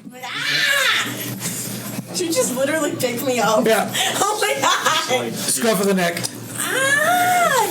Giant man, put chair down. No, you're gonna like this Dirt Weasel. I don't like this. It hurts. I'm kind of following me, like very curiously, like. Well, you see them come out as you're watching that guy ride off. As go and roll me a perception check. Ooh, I see a lot. 21. So as they're walking forward, you look to see where his path is, and you immediately recognize and know exactly where he's going. Oh. I snicker and I follow. I'm not walking, I'm running. Yeah. You get back up there, as she's once again writing in her book. Put her down, cheer down on the table. A few things that I did not say. She has 8 earrings in each of her ears. She is shaved completely bald, and it doesn't look like she does it herself. It looks like that she's just naturally bald. You can see there's a point to each of her ears. She always looks at you for a second. Before she speaks, you can always see that it looks like she's working everything out. Like every word that she says to you, she's thinking about before she says it. As you come up and you're holding cheer, her eyes flick from you down to there, and go ahead and roll me an insight check. I'm holding cheer up. Yeah, go and roll me an insight check. 5, okay. So, you recognize immediately who it is. Oh. Hello. Dirt Weasel, she makes potions. I know. Cheerful. Hello again, little one. How are you? As well as ever. I got that. Why you bring me here? You'd like stuff in vials. She's got stuff in vials. I show up shortly. I was being helpful. You walk up and after a little bit. Yes, giant man being helpful. She sells the best alchemy in the world. Ruffle cheers hair and wander off. She looks over at you, Callith, and well, it's good to see that you all stayed within the city and disappeared when hard work had to be done. And she takes a glance back at the half-built building behind her. You didn't tell me you had to build a building. Not that I'm very good at building. Wasn't aware I had to give you step-by-step instructions. But be that as it may, it's good to see you both. We dealt with wrestlers. Can you translate? No. I apologize, I didn't understand. The what? The wrestlers. The Yolkep wrestlers. No, not the ones who were wrestling with the Yolkeps, the ones who were rustling the Yolkeps. Like Cheer said. Yeah, actually, no, we've been in a few tough spots ourselves. I wouldn't mind helping out. I really don't know very much about building, though. Well, I don't want you to swing a hammer. I mean, no offense, but it doesn't look like you've done a real day's work your whole life. But you My don't work want- is more of the intellectual variety. I know you have a nose for things since you're so close to the ground. Anything interesting of late?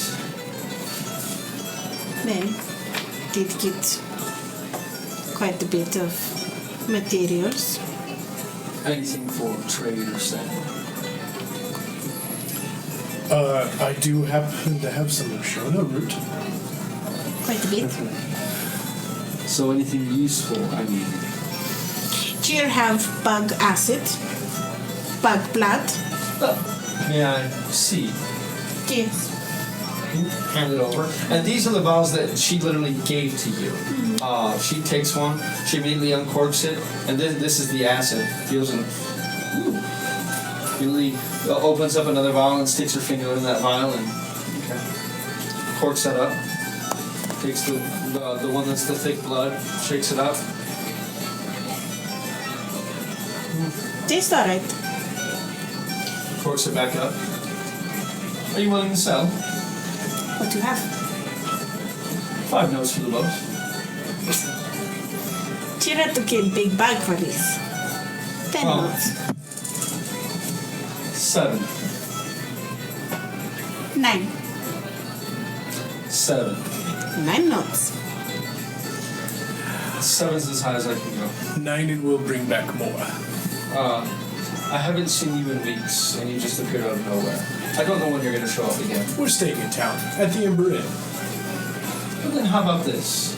How about 9, and the both of you buy me dinner tomorrow night, so we can have ourselves conversation. Yes. I'll pay for dinner for Cheer. She takes it, then pulls out a wad of notes, peels off 9, hands them to you. Yank it out No. of her. I have to pay for dinner. No? He is taller than you, so he's able to grab it. She takes the 2 vials. If you find anything else of interest, I would like to know. Cheer does have other things. And you guys know her as Elise. Yeah. Elise. I'll peel off 3 and then hand you back the other. 3. To cover dinner, I'm broke. No. I'm I'll give 2 So more. as you guys are having your argument about that, you want to see that there are a couple of purveyors of alcohol. Visit them. Okay.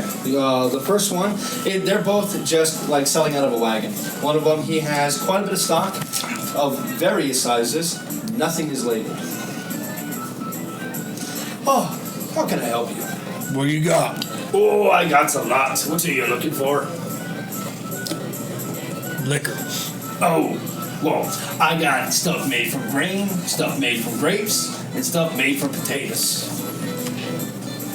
Is it good stuff? I like it. Let's have a taste. Sure. Pulls out a very dirty shot glass, pours some into it, hands it to you. I think that's. He can just drink straight out of the bottle. Yep, that's the potato stuff. How much for the potato stuff? This one here, 2 notes. Okay, what about the grain stuff? Picks one of them up. Nope, that's not it. Picks another. And you can see, like, there's a whole bunch of them that are missing, like, various amounts. And gets 2, 3, or 4 of them, like, oh, yep, that's it. Okay, hands another shot to you. Take it. Should it? It tastes kind of bad, but I mean, it's very alcoholic. I mean, it burns the back of your sinuses. Oh, that cleared out. How much for that one? Call it 2 notes. I got the grape stuff too. 3 notes bottle. Or just these 2? I'll take all 3. Take all 3? Okay, hold on, let me find the grape stuff. And you can clearly see what the grape stuff is. It is a much darker fluid, but he just starts grabbing random things. And Just pick up a full one. This one, I think this one's great. hold on a second. No, this one's great. All right, then that's gonna be 7 notes. Thank you. You enjoyed? Come on back. Send some more people my way. And he stuffs it into his shirt. Make sure I got 3 full bottles. Kinda. Go to the next guy. Yeah, as you turn around and walk away, you see him just grab another random bottle and take a drink of it. And you see, most of his stuff, it doesn't look like his lips have not been on every single bottle. As you go to the next guy, he's a little more high end. You can see that there's more labels on his stuff. Oh, hello, good sir. Can I interest you in some spirits? Better than those you're carrying anyway. What you got? Oh, I have a great variety of spirits. I have this one here, and he picks up a bottle. Very nice. The bottle looks like it's been carved, almost like out of a block of ice. It's too blue to be just glass, and it almost seems like as he touches it, you can see the rim of frost on his hand. Say, oh, this here. This was fermented in the body of a wild Jacoby for 6 years. Beautiful flavor. How much? Oh, for this bottle here? Oh, this is a work of art. Here, and he touches the bottle, just like to the back of your hand. You can see the bottle freezing cold. Yeah, it's cold. How much? Well, for this enchanted bottle with the amazing quality liquor inside, I'll run you 150 notes. You're high on your own stock. And I have this here. This is rum from along the Sea of Light. Typical fare of typical pirates. Probably your kind of people. I'll sell it to you for 5 notes. Sold. All right. And he puts down there and takes the 5 notes. And Philistine, as you're walking away. Philistine gonna shoot you in the mouth. You don't shut up. You're not quite sure what a Philistine is, but damn it, yes. So. At this point, we're going to go ahead and take a quick break. We're going to reconnoiter. We're going to finish out Erroll's adventures in Brownwater. It's been, a little over a week since you guys have been back in Brownwater. All right, so give us here a few minutes. We're going to stretch our legs and get something to drink. We'll be right back.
And welcome back. Let's go ahead and finish tonight's session, as riveting as it is. Let's see what trouble they can get to in the town of Brownwater.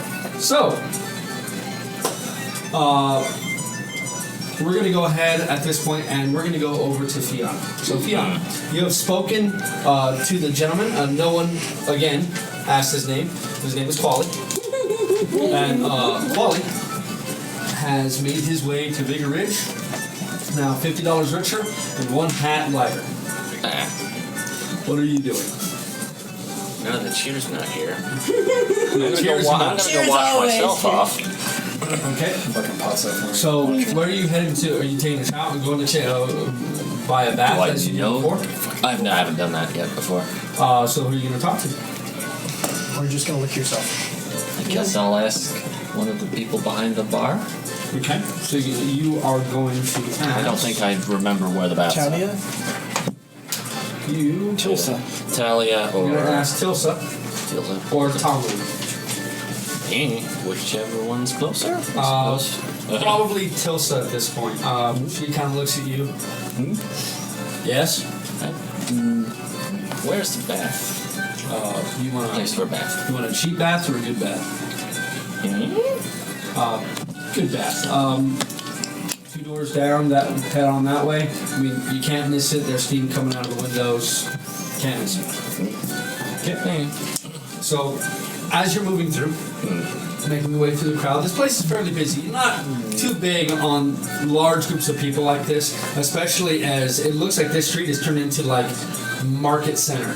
As there are dozens of these wagons, you can see some of your compatriots are moving about. You can see Gunner's got his arms wrapped around some bottles. You can see Cheer and Callith talking to a bald-headed woman at a stand. They seem to be having an interesting conversation. As you're moving through, you can see the building as you make your way a little way down the road. Making your way up to that, something catches your eye. Just for a moment, a flash of what can only be described as sea foam green. After a moment, you start looking for it. You see a woman with hair that goes down well past her butt, almost reaching to her knees. You see her, she seems to be holding something in her hands. She bends at the knees, and you see her drop water very slowly onto what looks like it's a clump of dandelions that has just begun to grow right next to the steps up to a building. What is the building, by chance? That building actually is right next to Silver River. Next to Silver River. Yes. Silver River A river or a road? is, it's a store you have not been into, but you can see that it has a fairly large pick emblazoned upon a sign and the word Silver River emblazoned over the top of the pick. I'll go up to her. Those plants are kind of standing out anyways. So as you make your way up, you have to jump out of the way as a wagon begins to trundle past. One that you didn't hear coming as your perception was drawn to this person. As you kind of hiss at the driver, they barely pay you any attention as they begin moving past. You can see inside the back of this wagon they have a very large copper tub. They begin moving up to this building and begin backing up. As you look back, she's not there. I'll still go examine the flowers anyways. They just kind of stand out being in the middle of the mud. It's like a clump of dandelions that seems to be growing just right at where the stairs meet. And as you look at them and touch them a bit, they are moist with freshly dropped water. You can still see the damp earth around it. What a roll me a perception check. Sure. Are you the wild one? The wild? Wild hunt. Advantage. Let's see if it makes a difference. Yeah, not too awful. Not too awful much. That is a 15. 15? You get a scent of sea breeze on the air for just a moment. Mm-hmm. Almost like there's salt and foam hanging in the air for about a moment, like perfume, and then it's gone. Well, I know where she was standing. Did her feet wander off anywhere? There's no footprints. I'll just have to remember the scent. And you can place that scent in memory. Okay. So, Draven, what are you doing? As I said before, I'm looking for a chain.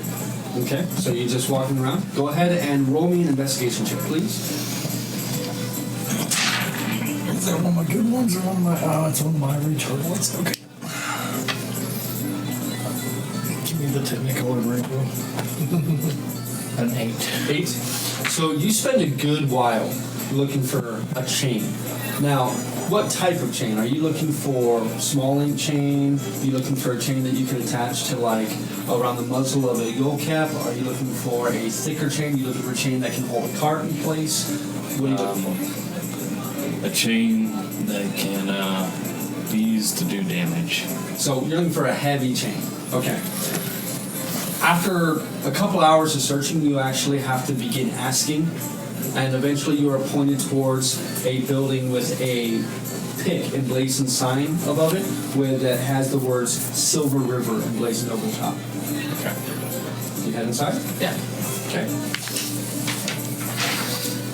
As you walk in, you can see there's a few other people in here, and they seem to be looking around. You can see this place is packed. I mean, you can't walk straight down in between these cases, these aisles. You literally have to almost shuffle your way through. They're so tall and so tight together, and they are filled to the brim with a variety of mining equipment. Okay. All types. As you slowly make your way to the front, you can see what looks to be a rather older elephant man. Cheeks are a bit sallow. Seems like he's seen one too many winters, and it slowly just started to bend him to time. But he has a smile on his face, though his eyes do not share the smile. As he sees you come up, oh, well met. My name is Darnar Kron. How can I help you? You said an elven? Elven, yes. And it must be fairly recent because his ears are very, very pointed. Okay. Try speaking in Sylvan. I'm sorry, son. He kind of thinks about it for a second. Do you understand Elven? I understand Sylvan. So when he begins speaking Elven, you can see it's similar, but not quite enough. It's like speaking Italian and French. They have similarities, but it doesn't all match up. So, sorry, my friend. Common or Elven? That's what I speak. He just sees disdain. I have to use common. I need a chain. How big? 3s, I would say about this thick. About as thick as my thumb.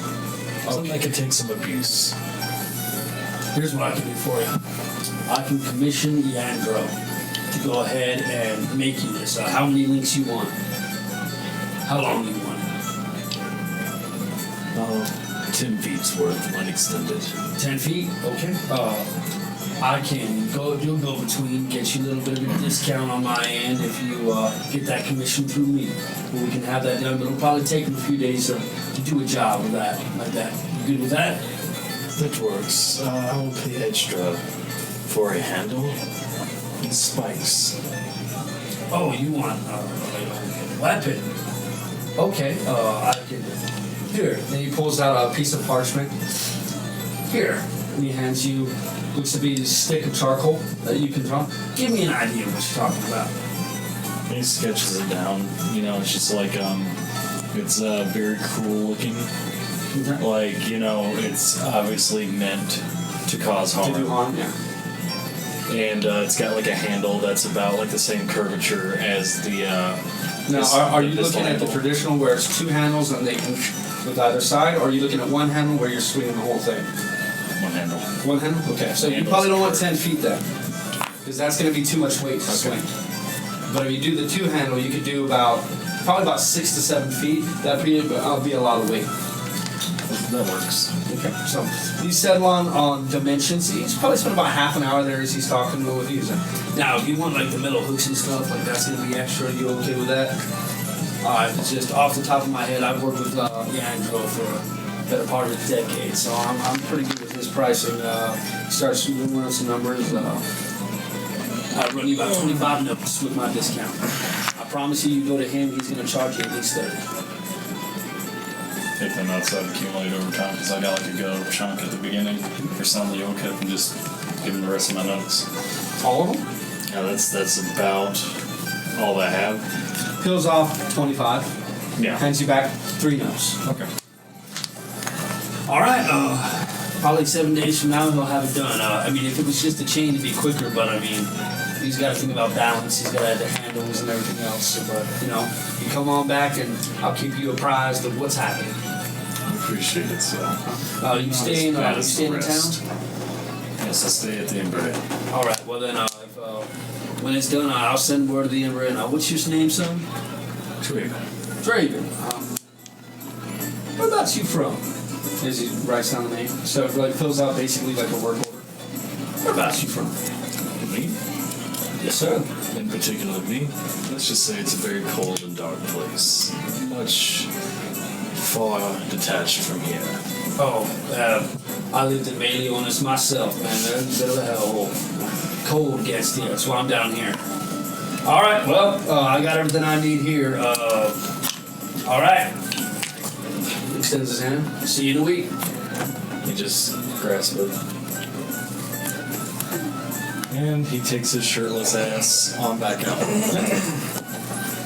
Okay, so that's done. Okay, you, as you're walking out of the Church of the Morning Light, you hear Dakin open the door behind you and call out, tomorrow when Raleen meets you in the morning, how about you just come here for breakfast? Vermoody wants to have a word with us. Rumati wants to have a word. It isn't about my choice of words, is it? No, I'm already trying to smooth that over, but maybe next time just try to not to cuss so much. You know, just try. All right. Effort that matters. See you tomorrow morning. And then closes the door. You can make your way to the sheriff's office. As you do, you can see there's still those Yolkeps outside. You walk up the 5 steps. You open the door, and before you open the door, you can hear that there is a rather robust conversation going on inside. I freeze to see if it stops or if it continues. Roll me a perception check.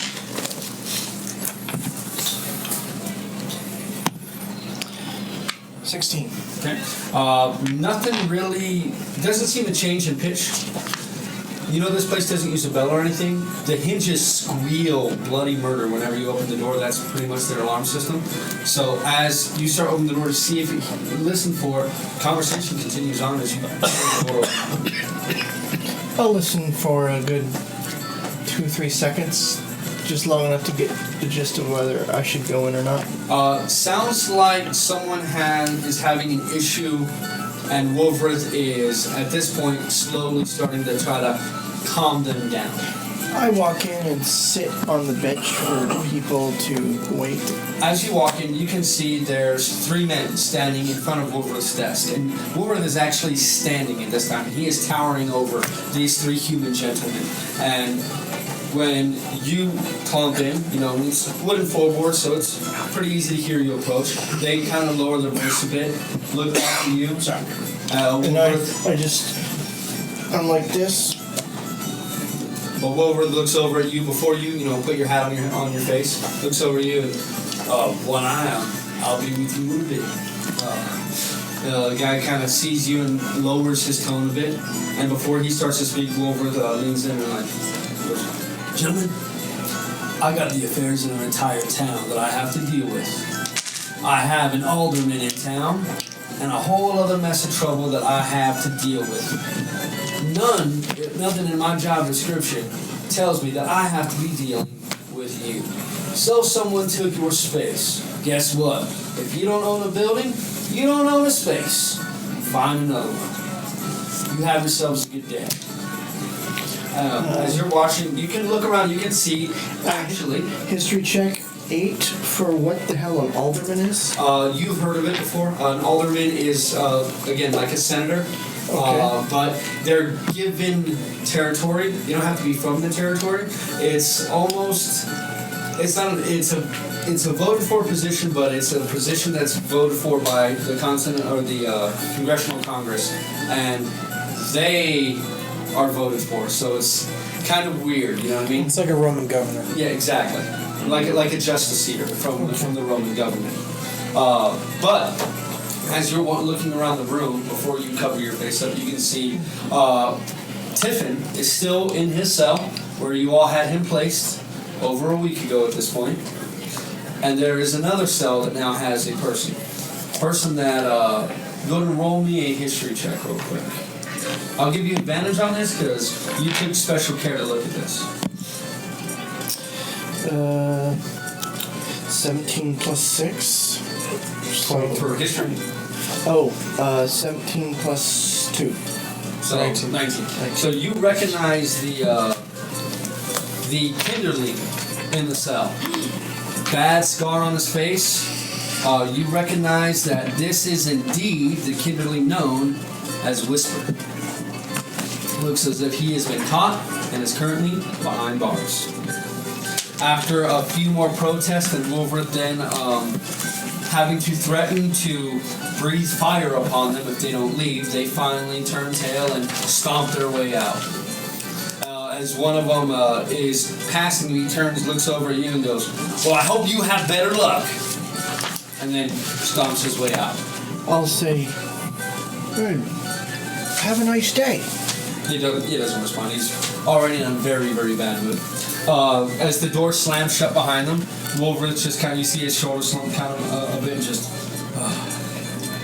well, can't be saying I'm glad to see you, but welcome back.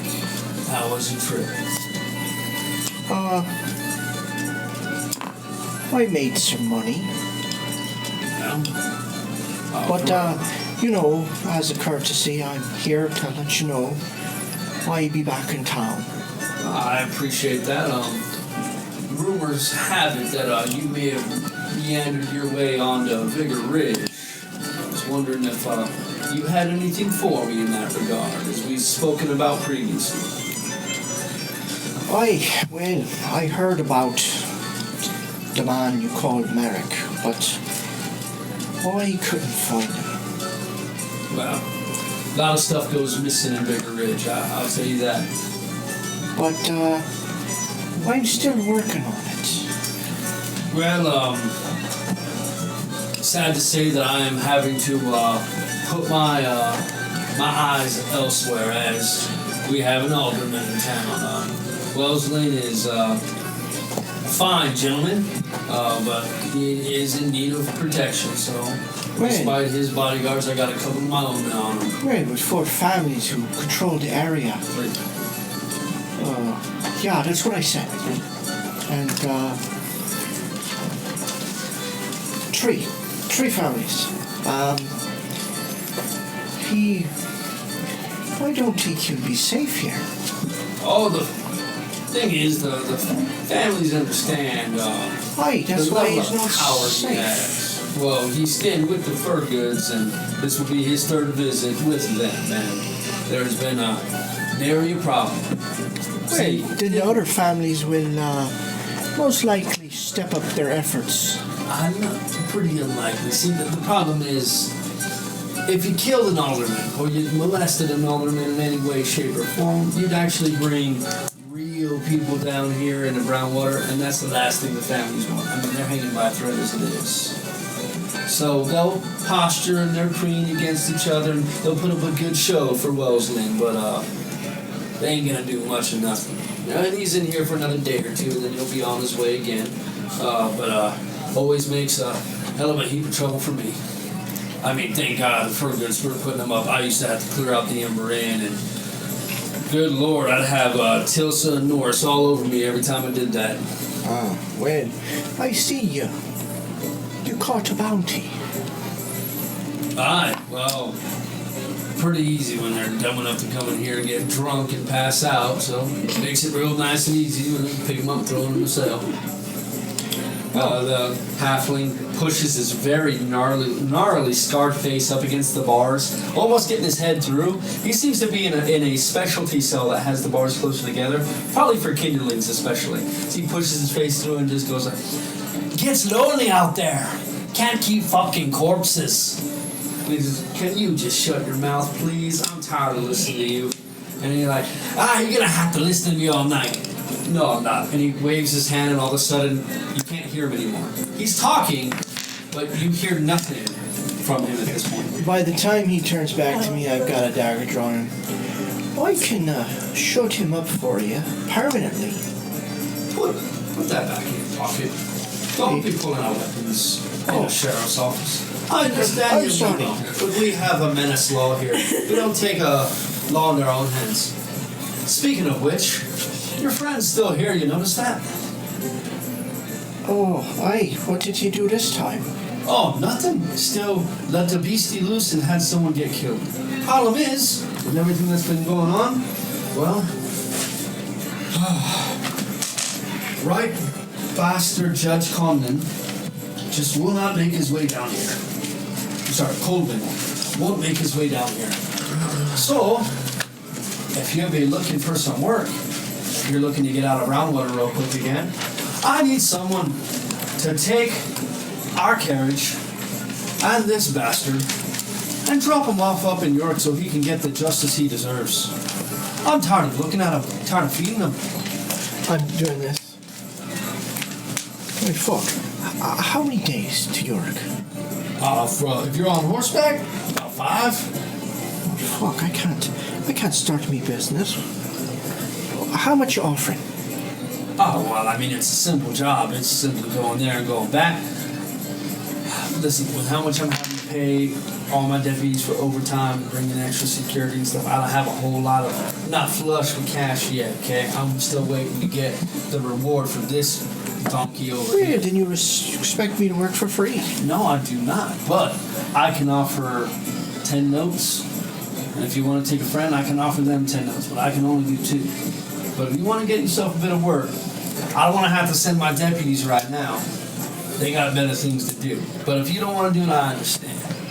But he's going to be here for a few days, so if you want to think about it. I'll be thinking about it. All right. As I said, he ain't going to be going nowhere.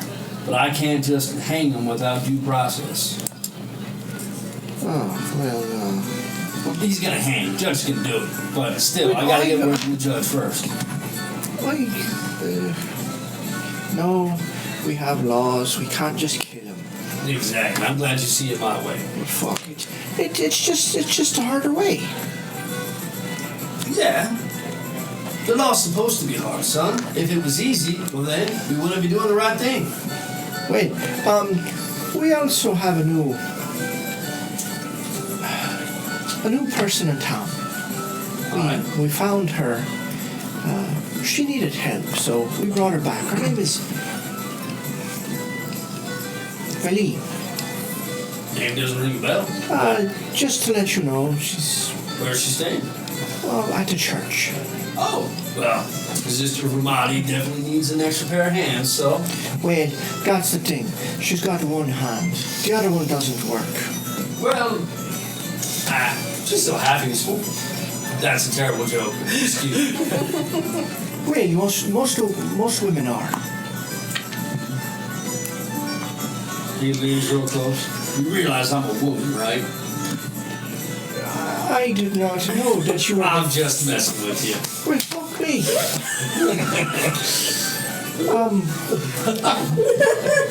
I have to talk to you in a different way now. But here's the thing. I need you all to be on your best behavior while the alderman's in town. Well, I'll send one over Have to you. yourselves look good on me, alright? If I can keep the peace while he's in here, you don't see nothing out of the ordinary, makes my life easier. Well, see, I tend to cuss in church and talk about whores. I'm not the one that will make you look good. As long as you're not sheathing skinning one of those daggers and trying to stab somebody, that's what I'm really worried about. Oh, I only do that when no one's looking. Well, don't do it at all in brown water. Take it out of brown water and do it all you want. But if I can see you standing at the city limits, not here. Okay? Go where I can't see you. Why? I'll do that. Thank you. I'll be gone in a couple of days and we can get back to business as usual. May have a little bit more work for you all then.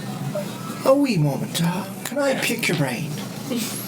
He pulls out a pocket watch, which he's got a very expensive pocket watch. I got a couple of minutes for you before I have to leave. Are there hunters in town that established themselves? I mean, there's so many moving through. There's a few that may do some work, but I mean, there's not many. I mean, to be perfectly honest, we get so much meat from Vesher that you don't do too much in the way of hunting. So there's no demand for fresh meat or skin? There's plenty of demand, but there's not a whole, I mean, not money in it. Better off heading south, getting to one of the mines, make 10 times as much in 10 times less time. Why? But people need to eat. I mean, just fine here, I mean, but if you want to go out, I mean, they may pay a premium, but I mean, I don't know. I'm a vegetarian myself. Fucking get out of here. You do not eat meat. With those claws and those teeth, you just eat what You are very gullible, you know that? Thank you. I needed to let off a little steam after that conversation I just had, so thank you for that. If you're looking at You're just fucking with me. yes, I would. Alright, well, Next to Yandros, you. I think I've sent you there before. You know, there's a butcher in town. I talked to her. Definitely don't talk to him. Talk to her. I did. Okay, well then she'll set you up nice. Alright, well, Just don't fill it with without any product. you have a nice night. I'm not gonna have a good time at all until the alderman is gone. And once he's out of here, then I can get some sleep. You just tell him he's not invited. I know you're not from up north in the Menace. I understand. You're from Southgate. I understand that. But in the Menace, there's certain ways, there's certain things you do. And one of the things you don't do is tell an elected official that he's not welcome here if you like your job. And me, I like my job. Wait, understand, I fought for the South. Oh, I understand. No judgment to you. Wait, But the South is if you now want me to tell him a he's not menace. invited, I'll do it for you. I'd prefer you didn't, and if you tried, I'm sure one of his guards would stick you, and then I can't really do anything about that, you understand? I'm just fucking with you. Yeah. Are you actually trying to fuck with him? Joking with him. He just kind of narrows his eyes at you. Wait, how come you can fuck with me, but I can't fuck with you? Because I'm the sheriff. Point taken. Wait, Minutes up. He closes his watch. alright. I have to be somewhere, and I don't want you around these two. And you see him, he actually ushers you out, then turns around and actually locks the door behind himself. And roll your perception check. Plus 22. So when No, he, wait. 20. So when he locks the door, he places his right hand upon it, and for just a second, you see what seems to be like blue energy just envelop the door, solidify for a moment, then disappears. Tegan pulls his hand away, and You have yourself a good day. Why, you vegetarian. he just kind of as he's walking away. And you see him pull out some beef jerky and just start munching on it. Okay. From there, I walk to the... At this point, it's well past midday. Sun's still high in the sky. You probably have you have a few hours before nightfall still. You peruse around what's the current market square. I walk straight to the Broken Hearts Inn. Okay, the Middle Broken Hearts. Okay. Procure yourself a bath again. Aye. So she charges you 2 notes again for you to be left alone. Oh, madam, forgive me, but have your prices changed? Aye. Have you seen all the people outside? Supply and demand, my friend. Demand is up, so price goes up. I understand. For you to be left alone. One, for you to have company. No, I'm not needing Fanny. I didn't think that. Two no's. I give her 2 gold pieces. Takes it, puts it, in her bodice, and it's the exact same room that you were in before, though this time, since you're much cooler today, it's much warmer, and it looks like it's only been used one other time. I'm gonna soak a little bit and get all dolled up. And I want to. You're the full on, you're cleaning your clothes in the bath while you're in the bath with them. By the time you get out of that water, it is gnarly. And, I want to look presentable, smell presentable, and I want to arrive at the Welcome Amber Inn at the second meal. Okay. For dinner. For dinner. Or third meal, yeah. Okay. So, as you all go ahead and finish, you go walking around the market square and stuff, you're probably there for a while, right? Straight to the gunsmith after the liquor. Okay, so you head over to Water Valley Firearms. Yeah. As you walk inside, there are a lot of people in here. Something you've never seen before in a backwater place like this, but she has literal glass display cases, and there are a myriad of firearms in there. And as you walk in and start looking around, you can see most of these are custom made.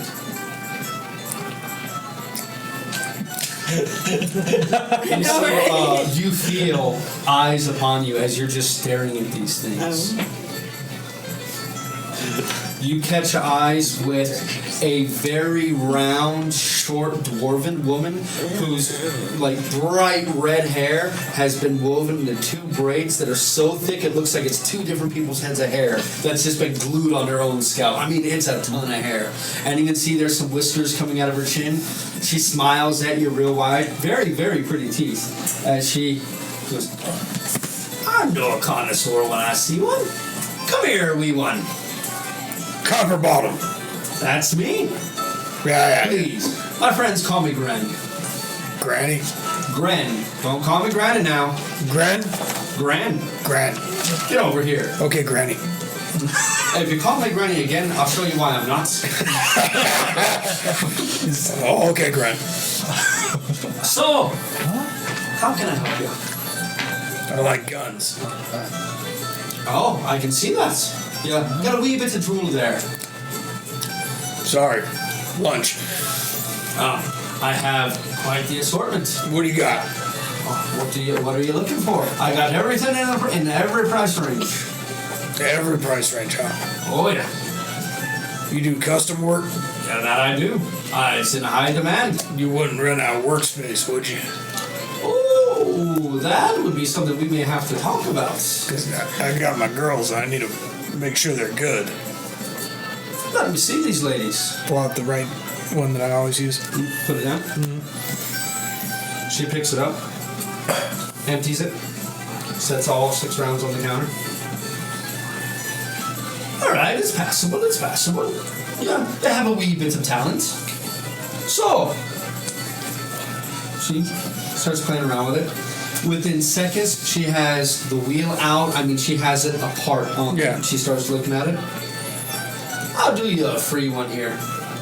And your latch, whenever you try to remove your inner wheel to replace another one, sometimes it sticks just a little bit. She pulls out a new one of these rods that just looks pristine and perfect. You can see yours has been bent up and used a lot. She kind of takes that, sets it on the side, puts your gun back together, slips that one piece back in there, and you see her just remove it a few times, then sets it back in front of you. From the house. From one gunsmith to another. Free? Aye. Why? Kindness? I like the shit in your ass in those pants. You're about at the right level to look at it, so I guess I'll forgive that. Disturbing woman. Am I now? A little bit, yeah. Well, we all have our appetites.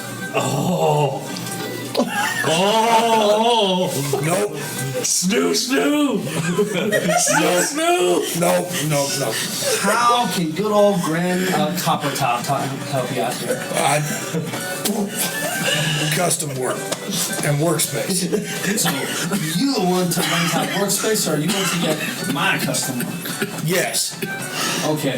Well, you're looking around at some of my custom work here. If you want me to work on one of those pieces, well, you're gonna have to leave it with me for a bit of time and quite a bit of money. How much? Depends what do you want done. Yes. Well, that's not really an answer there. Yes, cost a lot of money. Okay. And I'm paid up front. I can get money. Well, show me what you got. Don't have it yet. Got a little bit of money. Well, Got 30 minutes-ish. well, that's not going to get you much. I mean, I can sell you some rounds that'll definitely work. I mean, Oh no, I found those on corpses. That's all right. I still got a lot of those. Okay, well, that's just not all that reliable. I mean, my rounds here, and she pulls out a case of rounds that, I mean, even the shells on these, it's a crystal shell. She's etched her name into each of these shells. And you can see even the bullets have carvings on them. Those They're absolutely beautiful. Nice. These will never misfire down. Never once. How much? How many do you want? Yes. Well, you got 30 notes that'll buy 6 rounds. You're shitting me. Okay, well worth it. So that's. She puts one round on the table. That's one dead man right there. Oh look, there's another one, and that just cost you 10 notes. Oh, a third for 15. That's a lot of dead men for 15 notes. Put one down. That one's a dead man. It cost me one dead man. If it works, It'll work. it might. Alright, how much for the workspace? Well, if you want to be renting a workspace, you'll be sharing a workspace with me, which means if you're going to be working on my workspace, then I got to make sure you're not going to be in my way. And to facilitate that, well, I'm going to be charging. Not too many other gunsmiths here in town, so I don't mind helping you out. But if you want to rent it, it's going to run you 5 gold pieces a day. And the day is a 5-hour work period, you understand? That's it. If my door's closed, my door's closed. If I'm not in there, you're not in there. Sounds fair. Okay. You want to pay for 3 days right now? Then I can only afford 3 rounds. I'm gonna go get drunk and gamble All and right. come back with more money. Well, I like your priorities. Let me have 5 rounds. Okay, that's going to be 25 notes. 1, 2. And write these down separate. These are, you haven't noticed yet, but I was gonna. always changes her last name. Okay. She's referred to herself as Copper Kettle, Copper Bottom, and Copper Top. But Grand. Grenazel Gren. bullets I was gonna put times 5. 5 copper bottom rounds. Now, You got somewhere probably like I can load these. she takes it. No, not that one. You don't touch this one. We'll do it right here in front of you. No. Well, then I guess you do it outside. Okay. Rounds. She hands you 5 rounds. Thank And you. as you look at them, each round is slightly different. They're not. These are handmade. Yeah. The crystal shell, and you realize the crystal shell on these, the backing of it can actually be replaced. Unlike the other ones, once you use them, they're gone. The shell actually shatters. These, the outer part of it stays intact. So you can actually reload these. These are reloadable. Indeed. How much you charge to reload them? Oh, if you already got the case, I'll reload 10 for 5 notes. I like you. Everybody does. It's my charming personality, and she pushes up on her hair. Definitely not that bird nest on your head. What are we talking about? 50 notes a day? No, you said 5. Oh, 10, but, I heard 5. well, I said 10. Don't care what you heard. Half of 10 is 5. Well, if you like my hair, then it's still 10, but it won't be 15. How about 5 and breakfast? I'll bring it over hot like. No. Oh my god. If I'm doing for 5, you do a lot more than breakfast. Potato juice. Oh, I don't drink that stuff. Grape juice? That neither. I don't know what the hell this one is, but the fancy man said it was good. Maybe see what I'm gonna try I'm to. good. God, it's like I don't drink nothing without labels on it. It's got a label. That looks like, well, that says rum. I would assume it's rum, and rum too sweet for me. Alright, 5 notes. See you tomorrow. 10 as you're walking. 10 as you're walking out. Bye, Grand. 5. Okay. So, is there anybody else doing anything of import until that night at dinner? Well, I will be talking to Chad, Okay. and I will as soon as she catches her breath. These are good. Really? It's awesome. And plus the picture he showed me just goes very well with that whole scenario. We'll show you later. I'll Yes. examine the water while I'm taking a bath. Oh, Chad. So, the water, now you haven't been to this place yet. Now, where there were 8 copper tubs, there's now 9 and a 10th one being put in. It is a communal bath. You see men, women, no one has any shame. The water stays very hot. I mean, to the point where you can barely stand it. It's amazing. You have yourself a fantastic bath. And as you play with water, you will get several naked people that will walk over and watch the show. I don't think Fanny. How long has it been since I got on the That they're train? naked. What were you saying? Oh, I would be asking Chad. You're more familiar with that with the Shannon route than I am, correct? How do they say? You know this stuff. D. Yes. Yes. Like D. Da. That, no. Da. No. That, D. no. D. Something. Okay. Yes. What? Why would someone need to take this regularly, as in daily, if not multiple times per day, for months on end, years perhaps? Roll an nature check. Okay. Yeah, we definitely need to pick up some more of those. We need more. They're wonderful. I love them. Yes, they They got the bigger ones, stock I panel want ones, the hex and now ones. they have the You know, less Like than the me. long ones, yeah. Like they're like troughs for dice. 10. 10? There's nothing that you've heard of why you would want to take this stuff for that amount of time, or why would anyone would want to eat this stuff besides survival. I mean, you know, in Thrager Dam, poorer communities, they'll eat this stuff. This stuff grows prolifically, so I mean, they'll eat it if they need to. I mean, it's better than an empty stomach, but you can never get used to the taste. It literally, it numbs your tongue after a while, and the next time you eat it, it tastes just as bad. Yes, that is horrible. I mean, if you really have to survive, you recommend eating, but I mean, you got to eat. It kills taste, Well, that's rather and strange. then tastes bad again. The last mayor, is it? Yeah, the last mayor consumed a crap ton of this stuff. How much, Captain?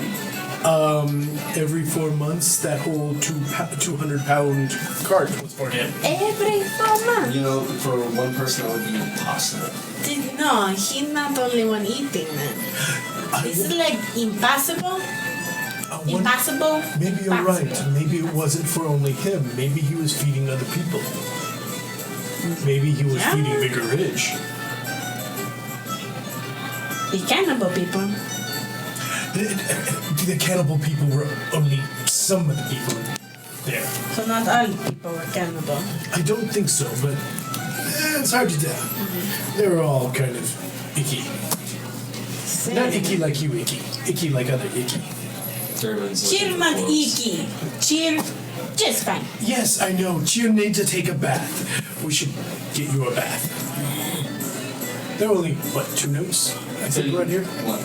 So you guys find Cal another? can do it. Well, it depends. Are you going to go to Mill of Broken Hearts, or are you going to go to the public bath? We'll go to the public bath. Come on, Jim. One note each. Let's go to the let's go take a bath. One note. You pay for it. Leading into Cheer that, still how have long to make since sure I got on the Fanny train? look nice for days. Fine, got off the I will flirt for the bath as I always Oh, do. that's been, at this point, over 2 weeks. No, on the train. Since you were on the train? Since I got on. At the very beginning. Oh, Month? Like 6 weeks. I'm overdue. Bath time. So, the group seems to be collecting around the bath. You two walk in. A few minutes later, Gunnar walks in. You see Fionn is taking a bath. As you walk in, the woman is in there. She's wearing basically just a strip of cloth here and a strip of cloth here as it gets very hot in this building. I will tell her, I need a bath for me and my daughter. There are... she smiles. I see the family resemblance. We have four spaces available. They're installing another one, but it won't be ready for probably the better part of 4 or 5 hours. But, I think we saw it come in. That water is fresh on number 3. Number 2 is also fresh, and then number 8 is fresh. Have you seen well, for lack of a better person, a cat lady come in? She just points at another, and she she points. There is a privacy cloth that separates where she is from the bath area, but she just literally points behind and where the cloth would be where she's at. She's in number 6. Check the closest one. Next. Just be polite and don't argue. Oh, no. We're familiar with her, don't worry. And for you, sir, any funny business, and we will kick you out. Are you implying something about me and my type? Every man that comes in here, if you walk around and the soldier's at attention, we're going to ask you to leave. Oh, the soldier, and I point up my tail. Not this one. Exactly. Don't worry. I'm a class. She takes your notes. She goes, all right, y'all can put your clothes here.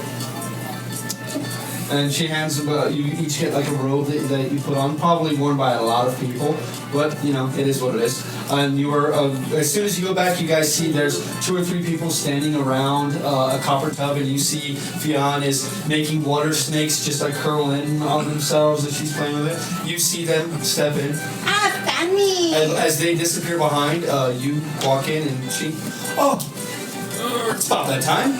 1 note for the bath. What time? Bath time. Oh, right, that time.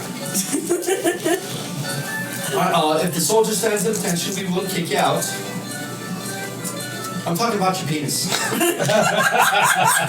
Oh, if that stands at attention, then you're going to be fleeing in terror. Many men will be escorting you out. They may be even using it as a handle. So, keep it down. One planning on getting it up. Alright, so, go ahead. I have a robe for someone your size. Go ahead and undress. Just get naked and walk in. Well, as you're walking by, she kind of throws it at you. You just let it hit the ground? Yeah. Okay. It's that's also your towel. Okay. Pick it up. Walk in. Just drape it over the gun belt. As you walk in, you see Fionn and her water show. And at that time, you see a very purple and naked Caliph getting into a tub. And you see Cheers in a tub, and the water is already black. I'm already in the tub? Yeah. Okay, is it a me people kind of tub? Or? No, it's a huge tub. You're literally standing, you're treading water. No, you're literally standing up, and it's right here. Cheer, please dunk yourself multiple times. Yes, cheer dunk. Listen, cheer dunk. You just hear her slapping the top of the water. And So we'll get back to this. We'll get back to this scene if anything happens there. So where are you looking for clothes? Anywhere that has his favorite color, which is black. any colors on this? Well, actually, by the time you get the chain commission, you probably have better luck tomorrow because at that point, the sun's already set. He's gonna go wash his nuts. Okay. We're all bathing. Yeah, I'd say about that time when you walk in when you walk into the bathhouse, woman sees you and hello. Would you be in need of a bath tonight? He just looks down at himself and has pale skin that's got dirt on, covered in the filth of the commoner. Well, I wouldn't know anything about that. 1 note, please. She takes it. Okay. If the soldier stands at attention, you will be escorted out. This is a family-friendly place. Go ahead and undress. Do you need help? He just stares at her, swears at her in Sylvan, though in a calm tone, So it sounds like It sounds like he's just talking, Yeah. but he's calling her swine and everything else as he addresses and stuff. and there's like a little cubby for you to place your stuff in. So no firearms are allowed in the back. Go ahead and place them here. There you go. Here's your rope. You may go and partake in the bath. We have just one available that's fresh. That'd be number 3. He just like walks past. You walk in the back and it's like a mini reunion. Everyone's here except one eye. You just see like instant just like disdain on his face as he realizes that they're all there and he can't seem to get away from them even if he tries. Oh, good to see you too. Now you hear like the actual emotional, like he's not normally emotional, but there's emotion in the swearing in his native language. Why are you being so grumpy? He just stared. It's bath time. I got you didn't potato want to see juice. us. You got potato juice. That's not a nice thing to call what comes from your nuts. No, it's in the bottle. Theon shouts You back put at it in the Sylvan. water? Those are not very nice things to say. What? At this point, it's kind of cleared out. Most other people are done. You see that there, someone comes in and it's cool. What she does with the little water trick, this man comes in, kind of a burly-looking dude, wide shoulders, probably on the younger side. He walks up, immediately pulls the water, touches the water with the palm of his hands and raises it up, and all the water rises up out of the pool. He takes it over and then pushes it almost like he's pushing it down into a drain. No air droplets getting anywhere. He just pushes into that. Then immediately pulls what looks to be a funnel of water out of a spigot that goes directly into there. Continues to move his hands, like threading the water into the tub until it gets to the correct level, and it stops. And you see after you see him do that, you see there's beads of sweat all down his head, and it's probably not from the heat of this place. It's probably from the effort of what he's doing. Very good. Children to show. Where do you learn that? I'm an Arkin. Ah, interesting. Go roll a history check. Theon, while she's rolling history check, Theon goes, sploosh. And finally, you get your face is wet. Can you do me a favor and make sure that you get all the dirt off of her? 14. She never seems to do 14? it. You've heard of an Arkin before. And basically what an Arkin is someone imbibes copious amounts of Akin, lots of it, gets addicted to it, that has a child. There is a pretty good chance the child is going to be born either A, with Akin addiction themselves, to the point where it can kill the child, or B, they're born as an Arkin. They have innate magical properties. The birth of Arkin are happening far more often than what they ever have before. And it's like people being born with, to the level of cantrip-like levels of power for most of them, but some have much more sizable portions of the power. Though they tend to be able to use them far less than what a typical person is. One eye, you've seen an Arkin at the butcher shop, where she was actually preserving meat with a gentle repose spell. I You're will- very talented. Good job. I like it. Don't be ashamed. We accept tips. Of course. Tip. I will. Well, she swings at you because you guys are too far away Nice from her. splash of water. I will clean myself really quickly, and then I'll go over and I will. You could shoot me later, and I'll take her in the water. Scrub Oh my her off. god, you scrub her hair? Yes. Scrub my hair. How dare you? So the tranquility of the place has gone as Cheer begins screaming and burbling as she finally gets clean. So, as everyone is now clean and ready, One Eye, your own bath is done. How dirty is that? All of it, you guys don't understand. Like, she was in the same places that you were for the same amount of time, but her water is so much worse. It's like tar. So much worse. Even the guy looks at it and is like, I will. it's thick. I will slide him 2 notes. He thanks you, but he does the same. Like you can see like he's doing it as well, but there seems to be another one with the same abilities as he is and that he has. But older man doesn't use the same flourish that he does. After you all collect yourselves up, you all make your way to the Ember Inn, and as you do, you see standing out front is Dakin. Dakin is kind of looking around, then catches the sight of you guys and goes, all right, steps down the ladders. Walks Does up. he recognize her clean? Yes. Walks with you all and, hey, talk to Lady Marigold, and she's good as her word. So I misunderstood. She's given us what she called a tip in order to have us keep our teeth together. And she said in no uncertain terms, if one of us does open our mouth, then we have forfeited the tip, and we will need to repay it back. So, no mention of anything that we did to anybody. Anybody asks, and we just did a favor for them. That's it. Nothing else.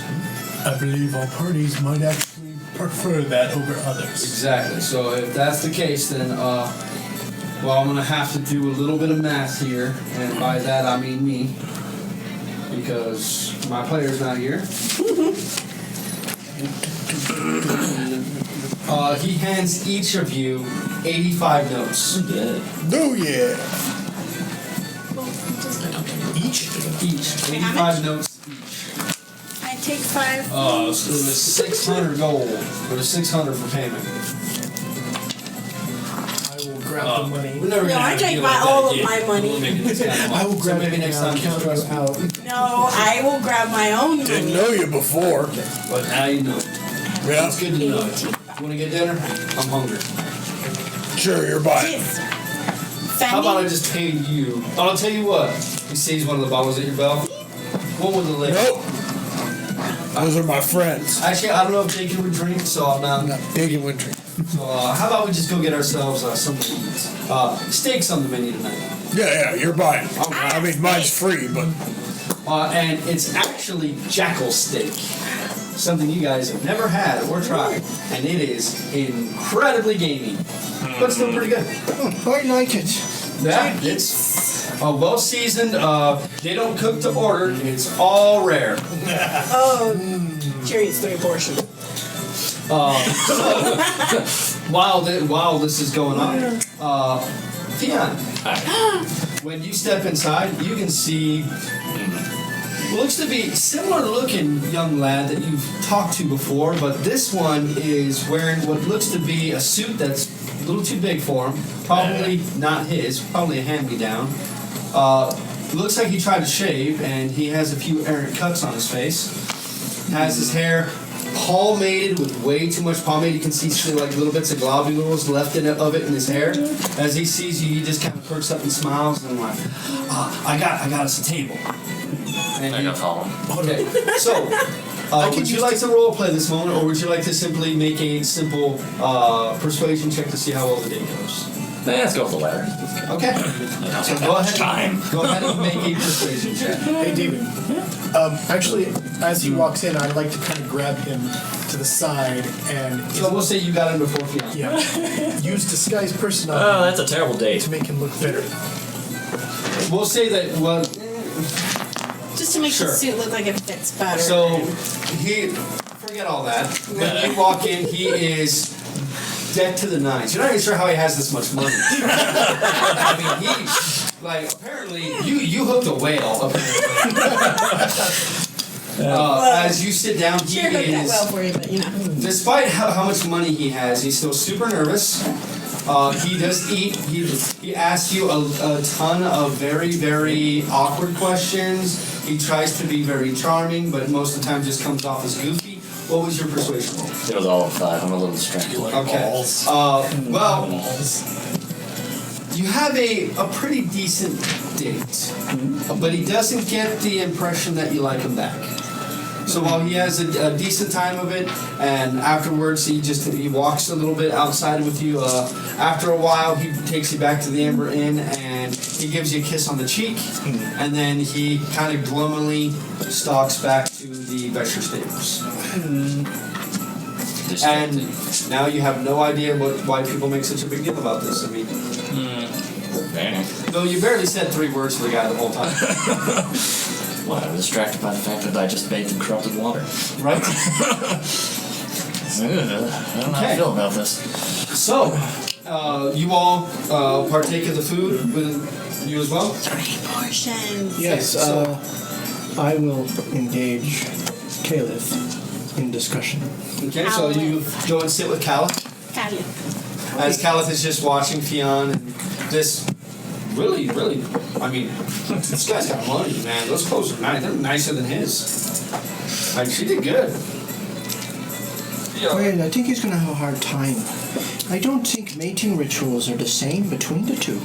I don't think so either, which is a shame because I went through some effort to give her a nice time. Well, I got an idea, you know. I've heard you add to the music to make the ambiance a little better. I could do that. See, the piano player is still not here. Maybe play some music. I'll ask Tilsa to dance. Maybe we can get a better. Tilsa is not here. It is Nat and Norris working. Wait, I'll find someone to dance with. Oh, all right, you do that. I'll see if I can coax up something. I'm not sure if this harmonica would be good for to setting the tone. Wait, I do have a flute though. No, you know what? Maybe I'll just try and play the piano. Something sultry. wait, maybe like the horn from Solus. You know that one? I think I got an idea. I'm not sure if I know that one or not. What's your passive perception? 13. 12. So, no, you wouldn't do that. I mean, it's fairly loud in here. It's pretty crowded tonight. Oh, I know the horn from Solus. Go ahead and... Are you going to sit at the piano and start playing? Yes. Go ahead and roll a performance check, but you do not... So it's just going to be your charisma. You're not proficient in the piano. Okay, no, I'm Are not. there any saloon girls that would accept a silver per dance or something like that? There's Nat. Nat's a... very vivacious young woman. All right, I'll approach Nat. 19. With just my charisma. Wow. So, you see, Is this the same one I danced before? yes. You see Caliph step up to the piano. He throws the tails of his jacket out from behind him. And his tail. Sits down, pulls it up, and you are ready for a train wreck to happen. I mean, just waiting for it. And he starts playing beautifully. I'll go up to Nat. Would you care for a dance? Oh, let me finish these next 3 tables and... Yeah. Wait, if I add something to it, will it be quicker? And I pull out a silver coin. And she puts her hand on yours and pushes it away a bit. Like, you don't need to pay me to dance with you. I just have to do my job first. I know, If I but do I'm want to paying you dance- not to do your job, so you can dance with me now. Well, my dad would have a problem with that. See, but I can do that real quick. I don't want your money, just your dancing feet. All right, well, I'd be waiting for you. All right. Just tell your friend not to stop playing anytime soon. What race is that? They're human, Very, very dark-skinned. but she is almost umber color skin. Swine. Smart ass! And she kind of smiles and sets a drink down in front of you, or an empty cup for you to try out your new booze. I knew you were the smart one out of the 3. Of course, there's got to be one of us here, right? Well, Table feet. if there's an opening for a game, I'll make an opening. well, don't be doing that. No trouble tonight, yeah? No trouble. Just friendly convert. Yeah, no trouble. All right. Well, not too much of it, okay? Can I Not too get much another portion? And I'm sitting next to Well, Governor. this is like your second portion. Yeah. There, she'll be like, Okay, hold on a minute. And she runs and real quick, she just literally, as somebody else is about to cut in their steak, grabs him like he's at the bar, and she just goes, just wait another minute. Walks over and puts the plate down in front of you, and then goes over without saying a word. She just grabs you, pulls you off your feet, like onto your feet, and begins dancing with you. Okay. She's able to do one dance, but it's just her and Norris. After that, she's already kind of worked up a bit of a sweat. As this is a jaunty tune, there's some kicking and twirling and things like that with it. Go ahead and roll me a performance check, please. Let's see if I can keep up. Oh, with she's this. fantastic. She apparently really knows this dance. Wonderful. See if I get my toes down. I'll even give you advantage because she rolled so well. She's making you Don't look do that, because I was going to roll to 1. It's not too. So just charisma. Oh, that's Performance? Yep. Unless you have performance. It's perception. 19. 19? So the two of you actually do a very good dance, which inspires a few other couples to get up and start dancing too. They continue to dance afterwards as she steps back, thanks you. You're one of the couples that attempts to dance. Yeah. Go to roll me a performance check. Apparently he knows this dance pretty good, but not super well. Yeah. Well, that one went well. That is. Wait, that was my performance. That's a 22. Okay, you've never seen this dance before, but literally just watching it for 30 seconds, you get up and you're better than your dance partner. Who knows the dance? Which also adds to the awkwardness of the evening. Better than him in everything he thinks he's good at. It just kind of hits the ego. Oh, that's terrible. So basically, you made him look like the white kid on Soul Train. Yes. But you guys have yourselves a good night. I would like, since you two aren't currently doing anything, perception checks, please. The only two watching. Two wallflowers. That is a 13. 21. That's two different types of ooze all at once. I know. As the night is going on, at this point, it's starting to get late. He's still on the piano, but he's playing a different tune now. You can tell he's starting to get a little tired. He's probably going to be stopping soon. Looking around the part, it's beginning to die down a bit. A couple of spaces have opened up on the table, so you can sit in. Go ahead and mark off 3 notes for your buy-in. Yeah. You're just watching, and you've noticed, not that he blends into the crowd, but he's been here for a while. About 7.5 foot tall knoll. Hyena-like face. Its hair looks like it's been dyed to look like it has striations of 100 different colors into it. It looks like it's very well taken care of. He has beads woven all throughout his mane. You can tell he's lanky, but you can see the rippling muscle in his body. He doesn't wear any kind of upper clothing or anything like that. He has a few very, very large hoop earrings all throughout his ears. He's been just kind of sitting around and watching. And the longer you watch him, the more you notice he's watching Caliph very closely. Huh. So someone else who has ear piercings, someone else who runs around shirtless, someone else who has different colored hair. Well, multicolored hair for this guy. Out of the average hair, I'm gonna get up and walk towards him. He's. As soon as you get up and you start making way towards him, you see his eyes flick from Caliph to you. Okay. It's not like I don't walk arrogant as fuck anyways. He's gonna You notice approach? me. Yeah. It doesn't say anything to you. Just looks up. It's sitting down and it's still looking right at your eye level. You just see him just Later, John. straighten up and everything. Just We gotta say bye to Kyle. He's gotta go, so Bye, that's Kyle. John's stuff done.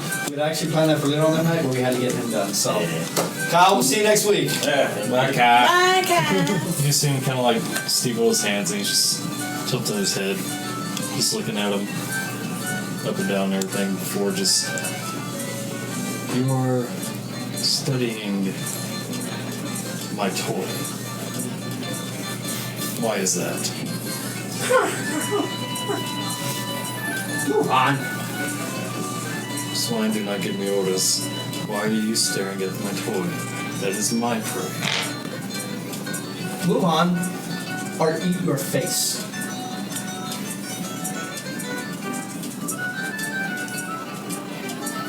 Eat my face. That very cultured and torture are you? Outside. And it stands up, and you're now looking up at it. At this point, a lot of the murmuring stuff has come down. A lot of eyes are now shifted over in your place. You guys can see this happen. And this knoll is big and strong looking. I don't suppose I've been feeling someone watching me. No. You've been too engrossed in what you're doing. Gentlemen, I think. I know. Anyone touches my steak, I'll kill you. But I want more. You just see Draven doing this, just like. Please. Not the money, the Oh, So you okay, but start the walking out the food, door? right? Yep, but pass you you my just, plate. the whole time they'll like Portion out of number the corner of his eyes, making sure that he doesn't do the coward's way and ambush him. He stops right at the piano as you're looking at what's happening. Turns, looks down at you. You too.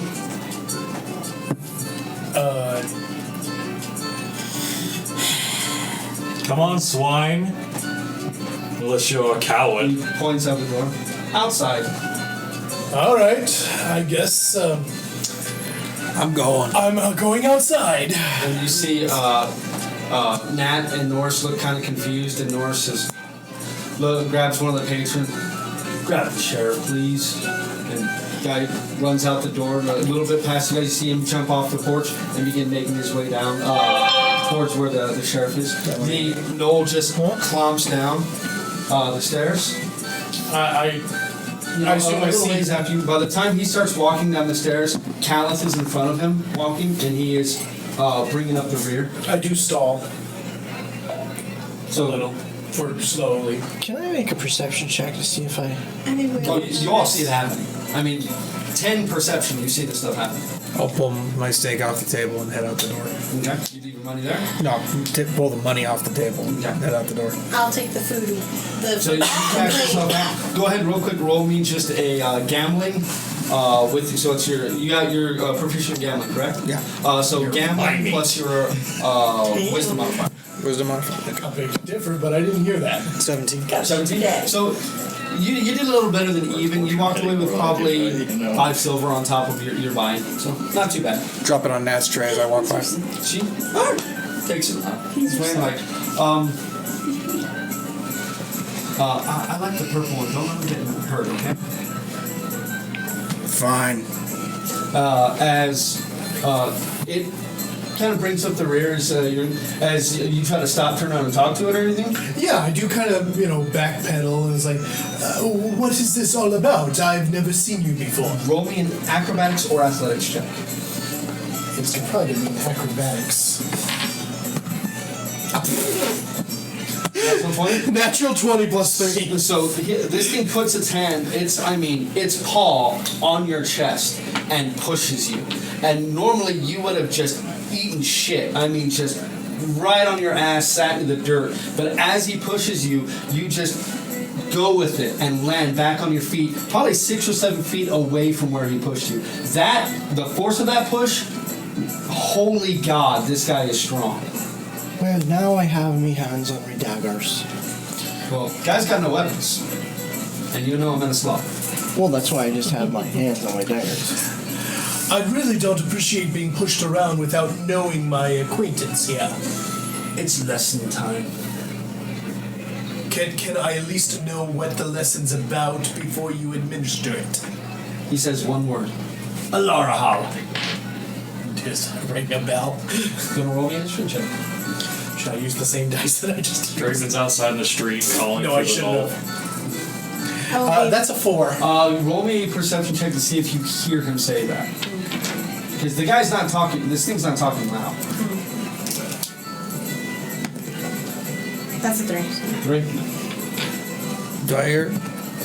By the time you get your money and stuff together and drop the stuff on that tray and she grabs you by the arm, by the time you get out, he and him are standing next to each other, and this thing is about 8 feet in front of them. No, I've already left out into the street. Yeah, Oh, I'm calling, that's what I'm calling out to it, just like.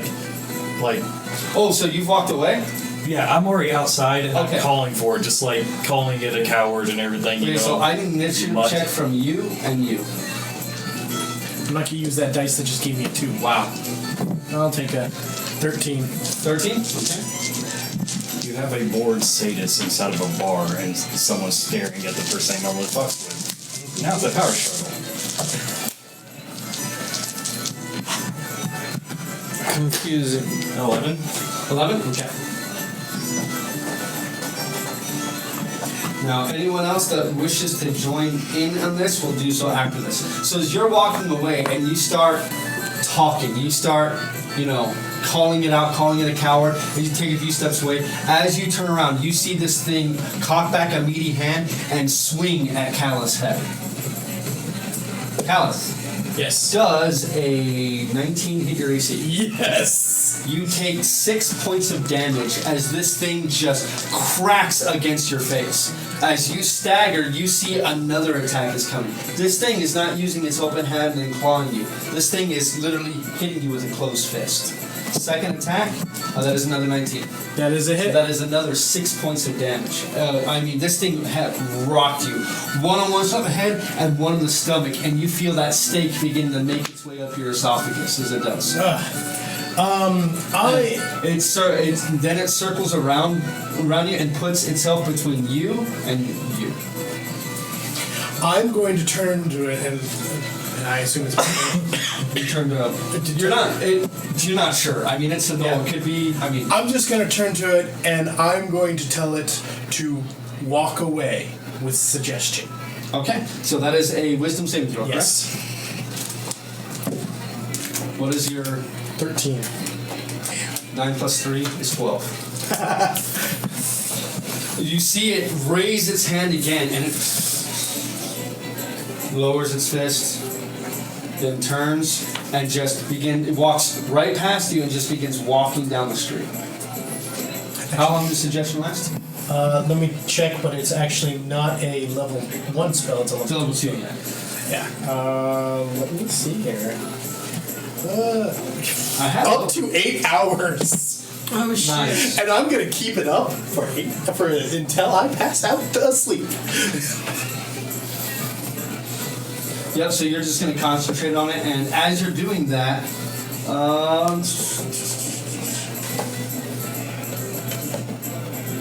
so you're just telling it just walk away.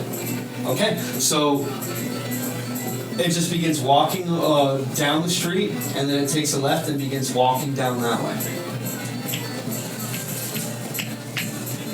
You see this happen. This thing clocks him twice. Big hits. And then suddenly just stops and walks past him. I kind of stand and you can stagger see a a trickle little. of blood out of his mouth. You can see his eyes already swelling up, and he's holding onto his stomach. Fresh up to you. Yes, thank you. His focus never leaves him all. And once it starts walking away, you just hear him scoff like he's offended because he doesn't know what the fuck he just did. He just knows that this person that you know is like, alright, cool, let's fucking square up. And also he starts walking off, it's like, So he starts... Draven! Just let him be. Stop. He's not gonna listen to her. He's gonna start following the dude. Okay. Giant man, tackle him. Nope, not my problem. I think I'm gonna go have a Going to drink get too. us So you walk in inside? trouble. No, he's gonna get him in trouble. Draven's hand wasn't on the hilt of his blade back here, but now it's resting as he's walking. Okay. So, He was going to just fist fight. well, if this guy's walking away, do you walk to catch up to him, or are you just walking to follow I'm him? going to start following him until where somewhere. How nice long and are you following him? To where there's not prying eyes. So once you get, he actually walks all the way down the road to the south, turns left and begins heading west. Then heads down that road, then heads north and begins heading north. He's heading in the direction of Squatter Spot at this point, but this is a much more sparse part of the town. There's no lights. You can barely hear the music off in the distance from the Ember Inn. This is about as secluded as it gets. And it literally seems like he's walking a circuit around Brownwater now.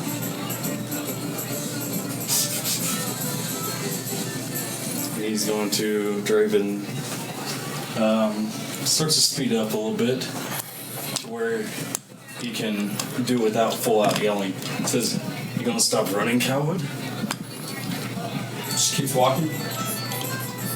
Grapple check So you can grab it? to suplex. Okay, so go ahead and do an athletics check. Opposed athletics. I think that would be the spell. Would I know that the spell is broken? Yeah, suddenly spell's gone. You can feel it fade. I'm gonna go have a big drink, and if I feel it fade, This is like 30 minutes later. Because it's walking, it's meandering around. You know, it's not walking with any kind of haste. Does 17 work? You go to grab this thing around the body, it stops, turns to you, you go to start pulling, and it grabs you. Go to roll initiative. 12. So it is. You have the initiative on this guy, but now all of a sudden you see like its eyes were glazed over. You see that disappear, and its mouth curls into a smile, and it starts chittering at you like a high pitch. As you're literally holding around it and realize you can't lift this thing. I mean, he doesn't. As you pull on him, you look like the Dread Pirate Roberts when he tries to pull on Andre the Giant. It's just, and you realize he's a lot heavier than he looks. Well, he's already aggravated. So what are you doing? Rage. Okay. And it's not the fucking like normal berserk or whatever, it's more the sadistic emotion coming out and everything. So he starts laughing too. Reckless rage. And works, he tries to suplex the fucking hyena again. Roll another. Because he's already there. Advantage on strength checks. Yeah. 20 so far. another die. Yeah, 20. 20. You go to cool on this thing and it just doesn't move. You see it just plants itself.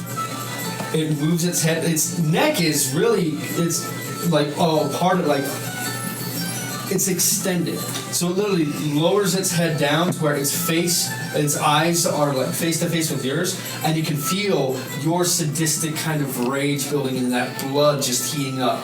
And then you see its eyes suddenly go bloodshot, and you realize it's tapping into its own rage. So I need you. It's just gonna let you go, and it's gonna attack you twice. Okay. That is a 16 Hits. and a 20. So that is 12 damage divided in half. So 3 damage from each attack. No, I'm sorry. That is 6 total. 6, 12, but so 8. So 16 damage. So 8 total. Ooh. Okay. I gotta add its rage damage. I mean, this thing just, and it's still fighting with bare knuckle. It's not attacking with its claws. You know, it'd probably be a lot worse if it was. And he just cracks you in the face the first time you take a step back, and he punches you right in the chest, trying to knock the wind out of you. It hurts, but you're still on your feet. What are you doing?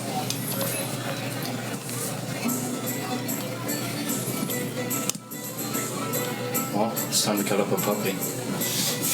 Okay. Since he's already like taken a step back to swing or whatever. Draw, since he's practiced with it. Draw as his free action and reckless swing.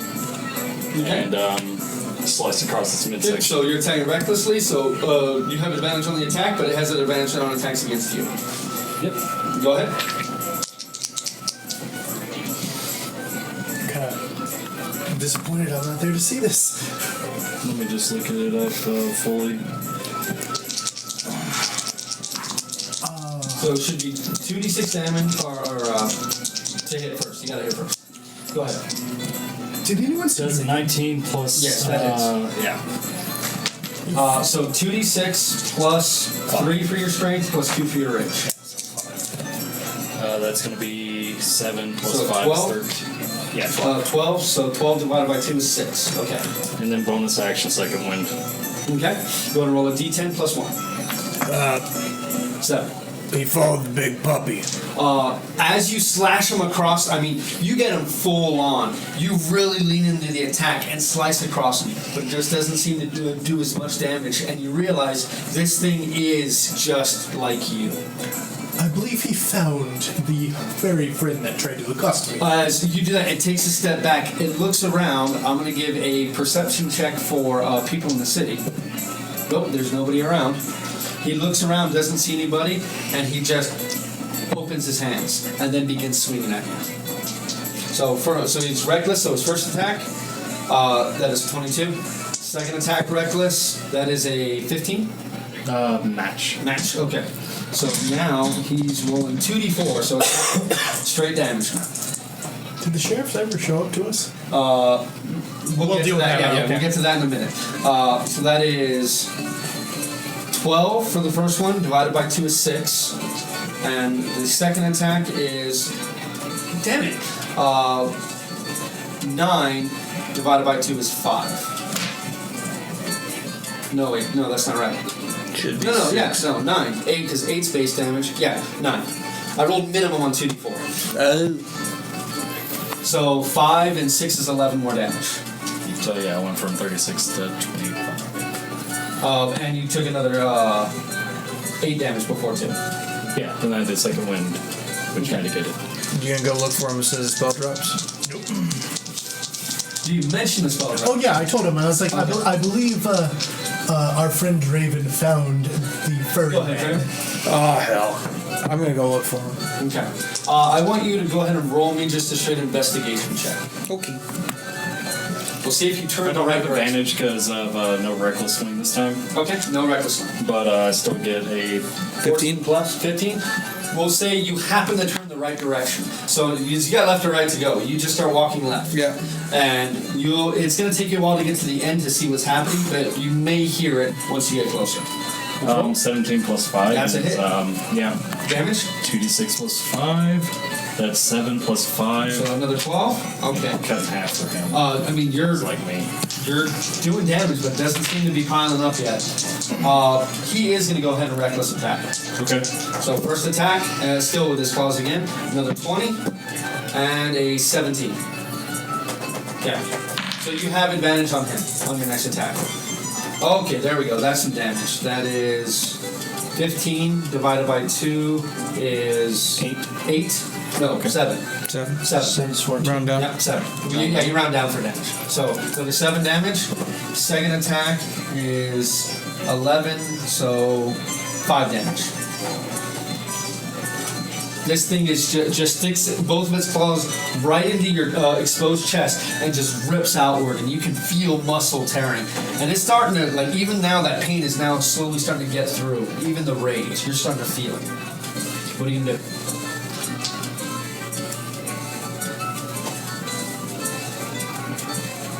I'm gonna slash for its throat. Roll a hit. You have advantage. 12 plus 5 is 17. That's it. 8 plus 5 is 13. Okay, so it's 6. This thing is still. You can see him openly bleeding now. Like, you've done some damage on him, but he is still savagely attacking. This time he's going to actually attempt to grapple you to the ground and bite you. So opposed athletics check. 17 plus 5. So 23. right as he goes to push you down, you just barely manage to put your right foot back and keep him from just throwing you to the ground. In anger, it just goes to bite at your right at your shoulder, trying to rip apart the tendon so you can't swing your sword. He's going to reckless attack again. 16.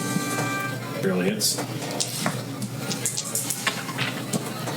That is, that's pretty good. That is 6 plus 7 is 13, so 6 damage. What are you at? 7. Okay. You attack him? I think that would knock him out of his rage a little bit from blood loss.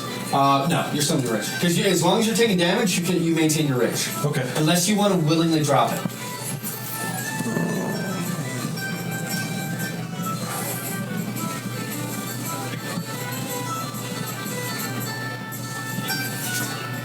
Well, can you even willingly drop rage? You can. If your turn ends and you haven't attacked hostage. Draven can. Let's put it that way. Okay. Yeah. You drop your rage? Yeah. Okay. And what are you doing? He's actually going to step back for once. As you do, you see this thing just close its fists So it kind of tucks the claws back into the palms of his hands again. What do you do? At this point, I'm going to roll me a perception check. 21. 21. So you hear him cry out in pain as this thing bit it. So you start pulling. So at the end of the next action, you'll be able to get there. Draven holds the blade ready to sheath. It's like,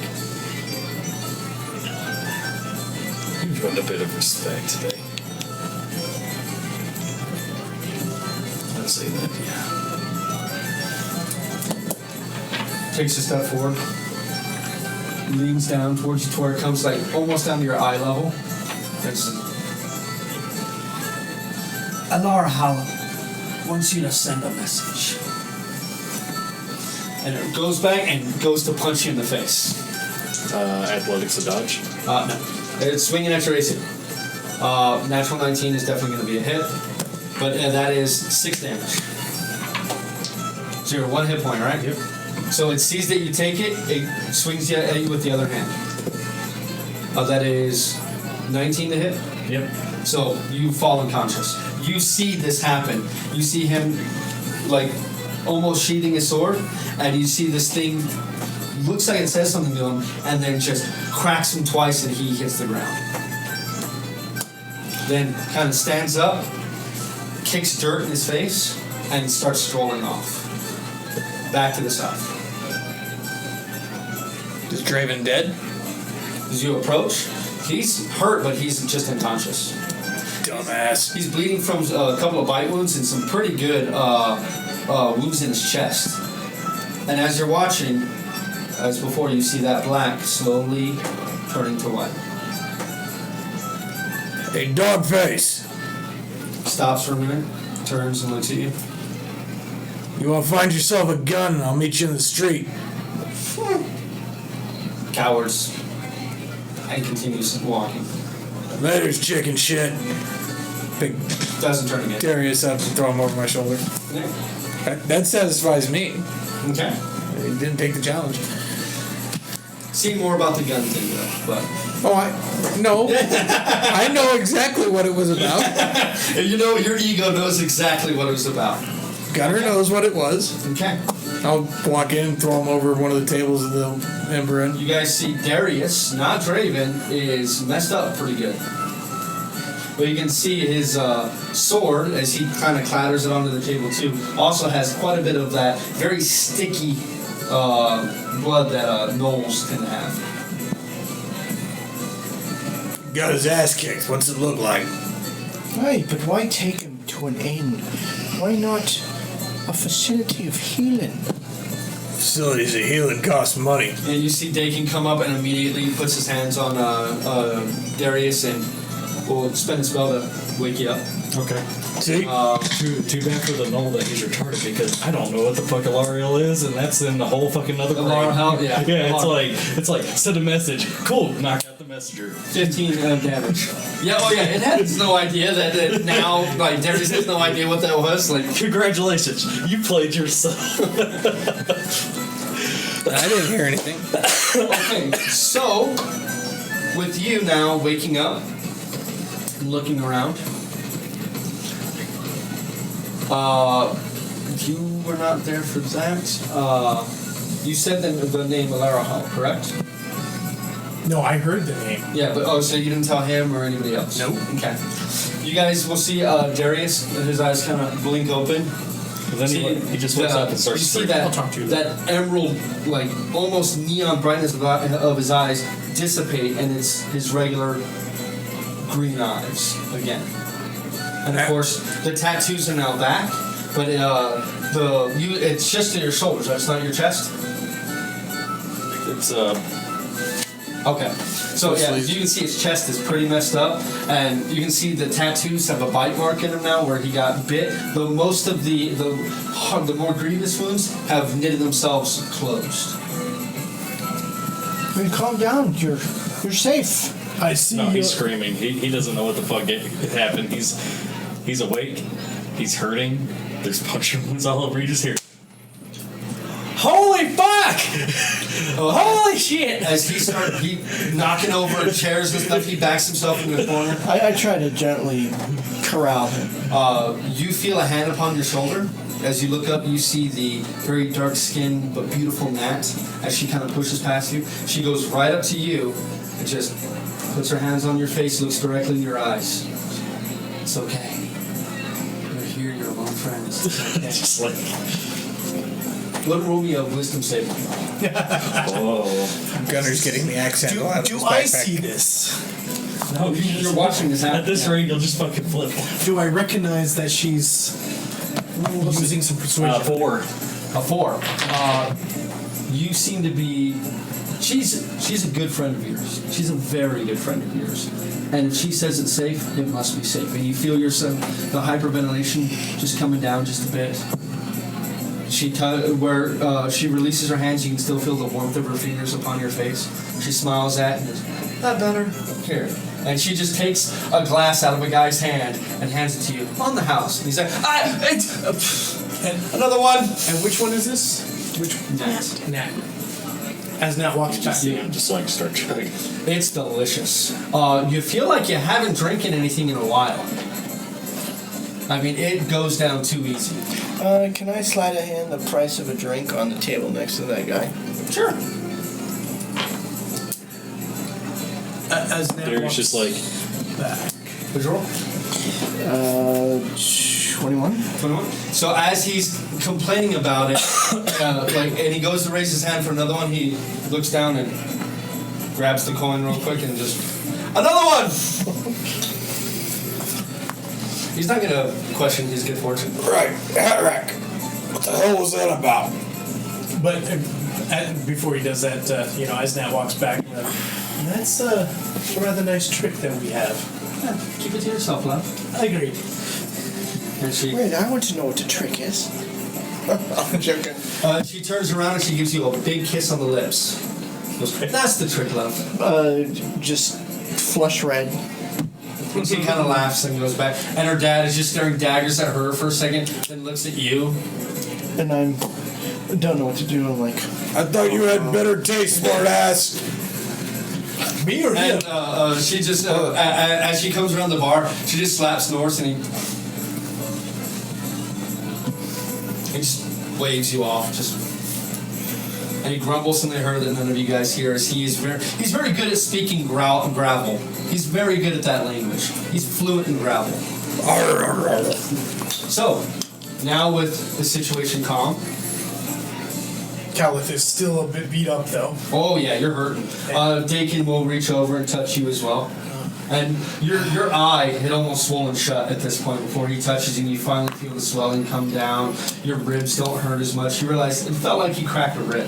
This guy was fucking strong. Thank you. That's very appreciated. So what the hell was that about? I don't have the foggiest clue, but apparently that furry gentleman, though I use that word very loosely, had it in for me. Why? I don't know. Did he say anything? No, just that. Is he full of shit? Roll me an insight check. Can I roll a deception check? Sure. Are you trying to deceive him? Yes. Okay, then yes, roll a deception check. 21. Man. Yeah, he doesn't know what happened. He doesn't know why he attacked him. right, in any case, we don't quite know if he's done with you yet. He's probably not. If I find that people like that tend to like to come back, though I don't know if it. Well, let's just keep an eye out.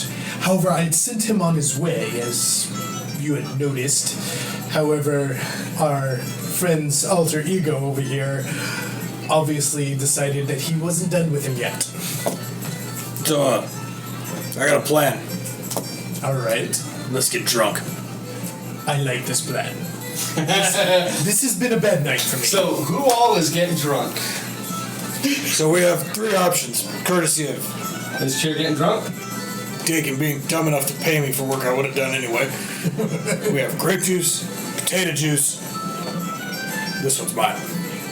The rum? Okay. Oh, and There's Grain juice. grain juice too. Sounds delightful. I Grain will- juice just sounds. That's such a good name. I will sample them all. They're all terrible. I will sample them all again.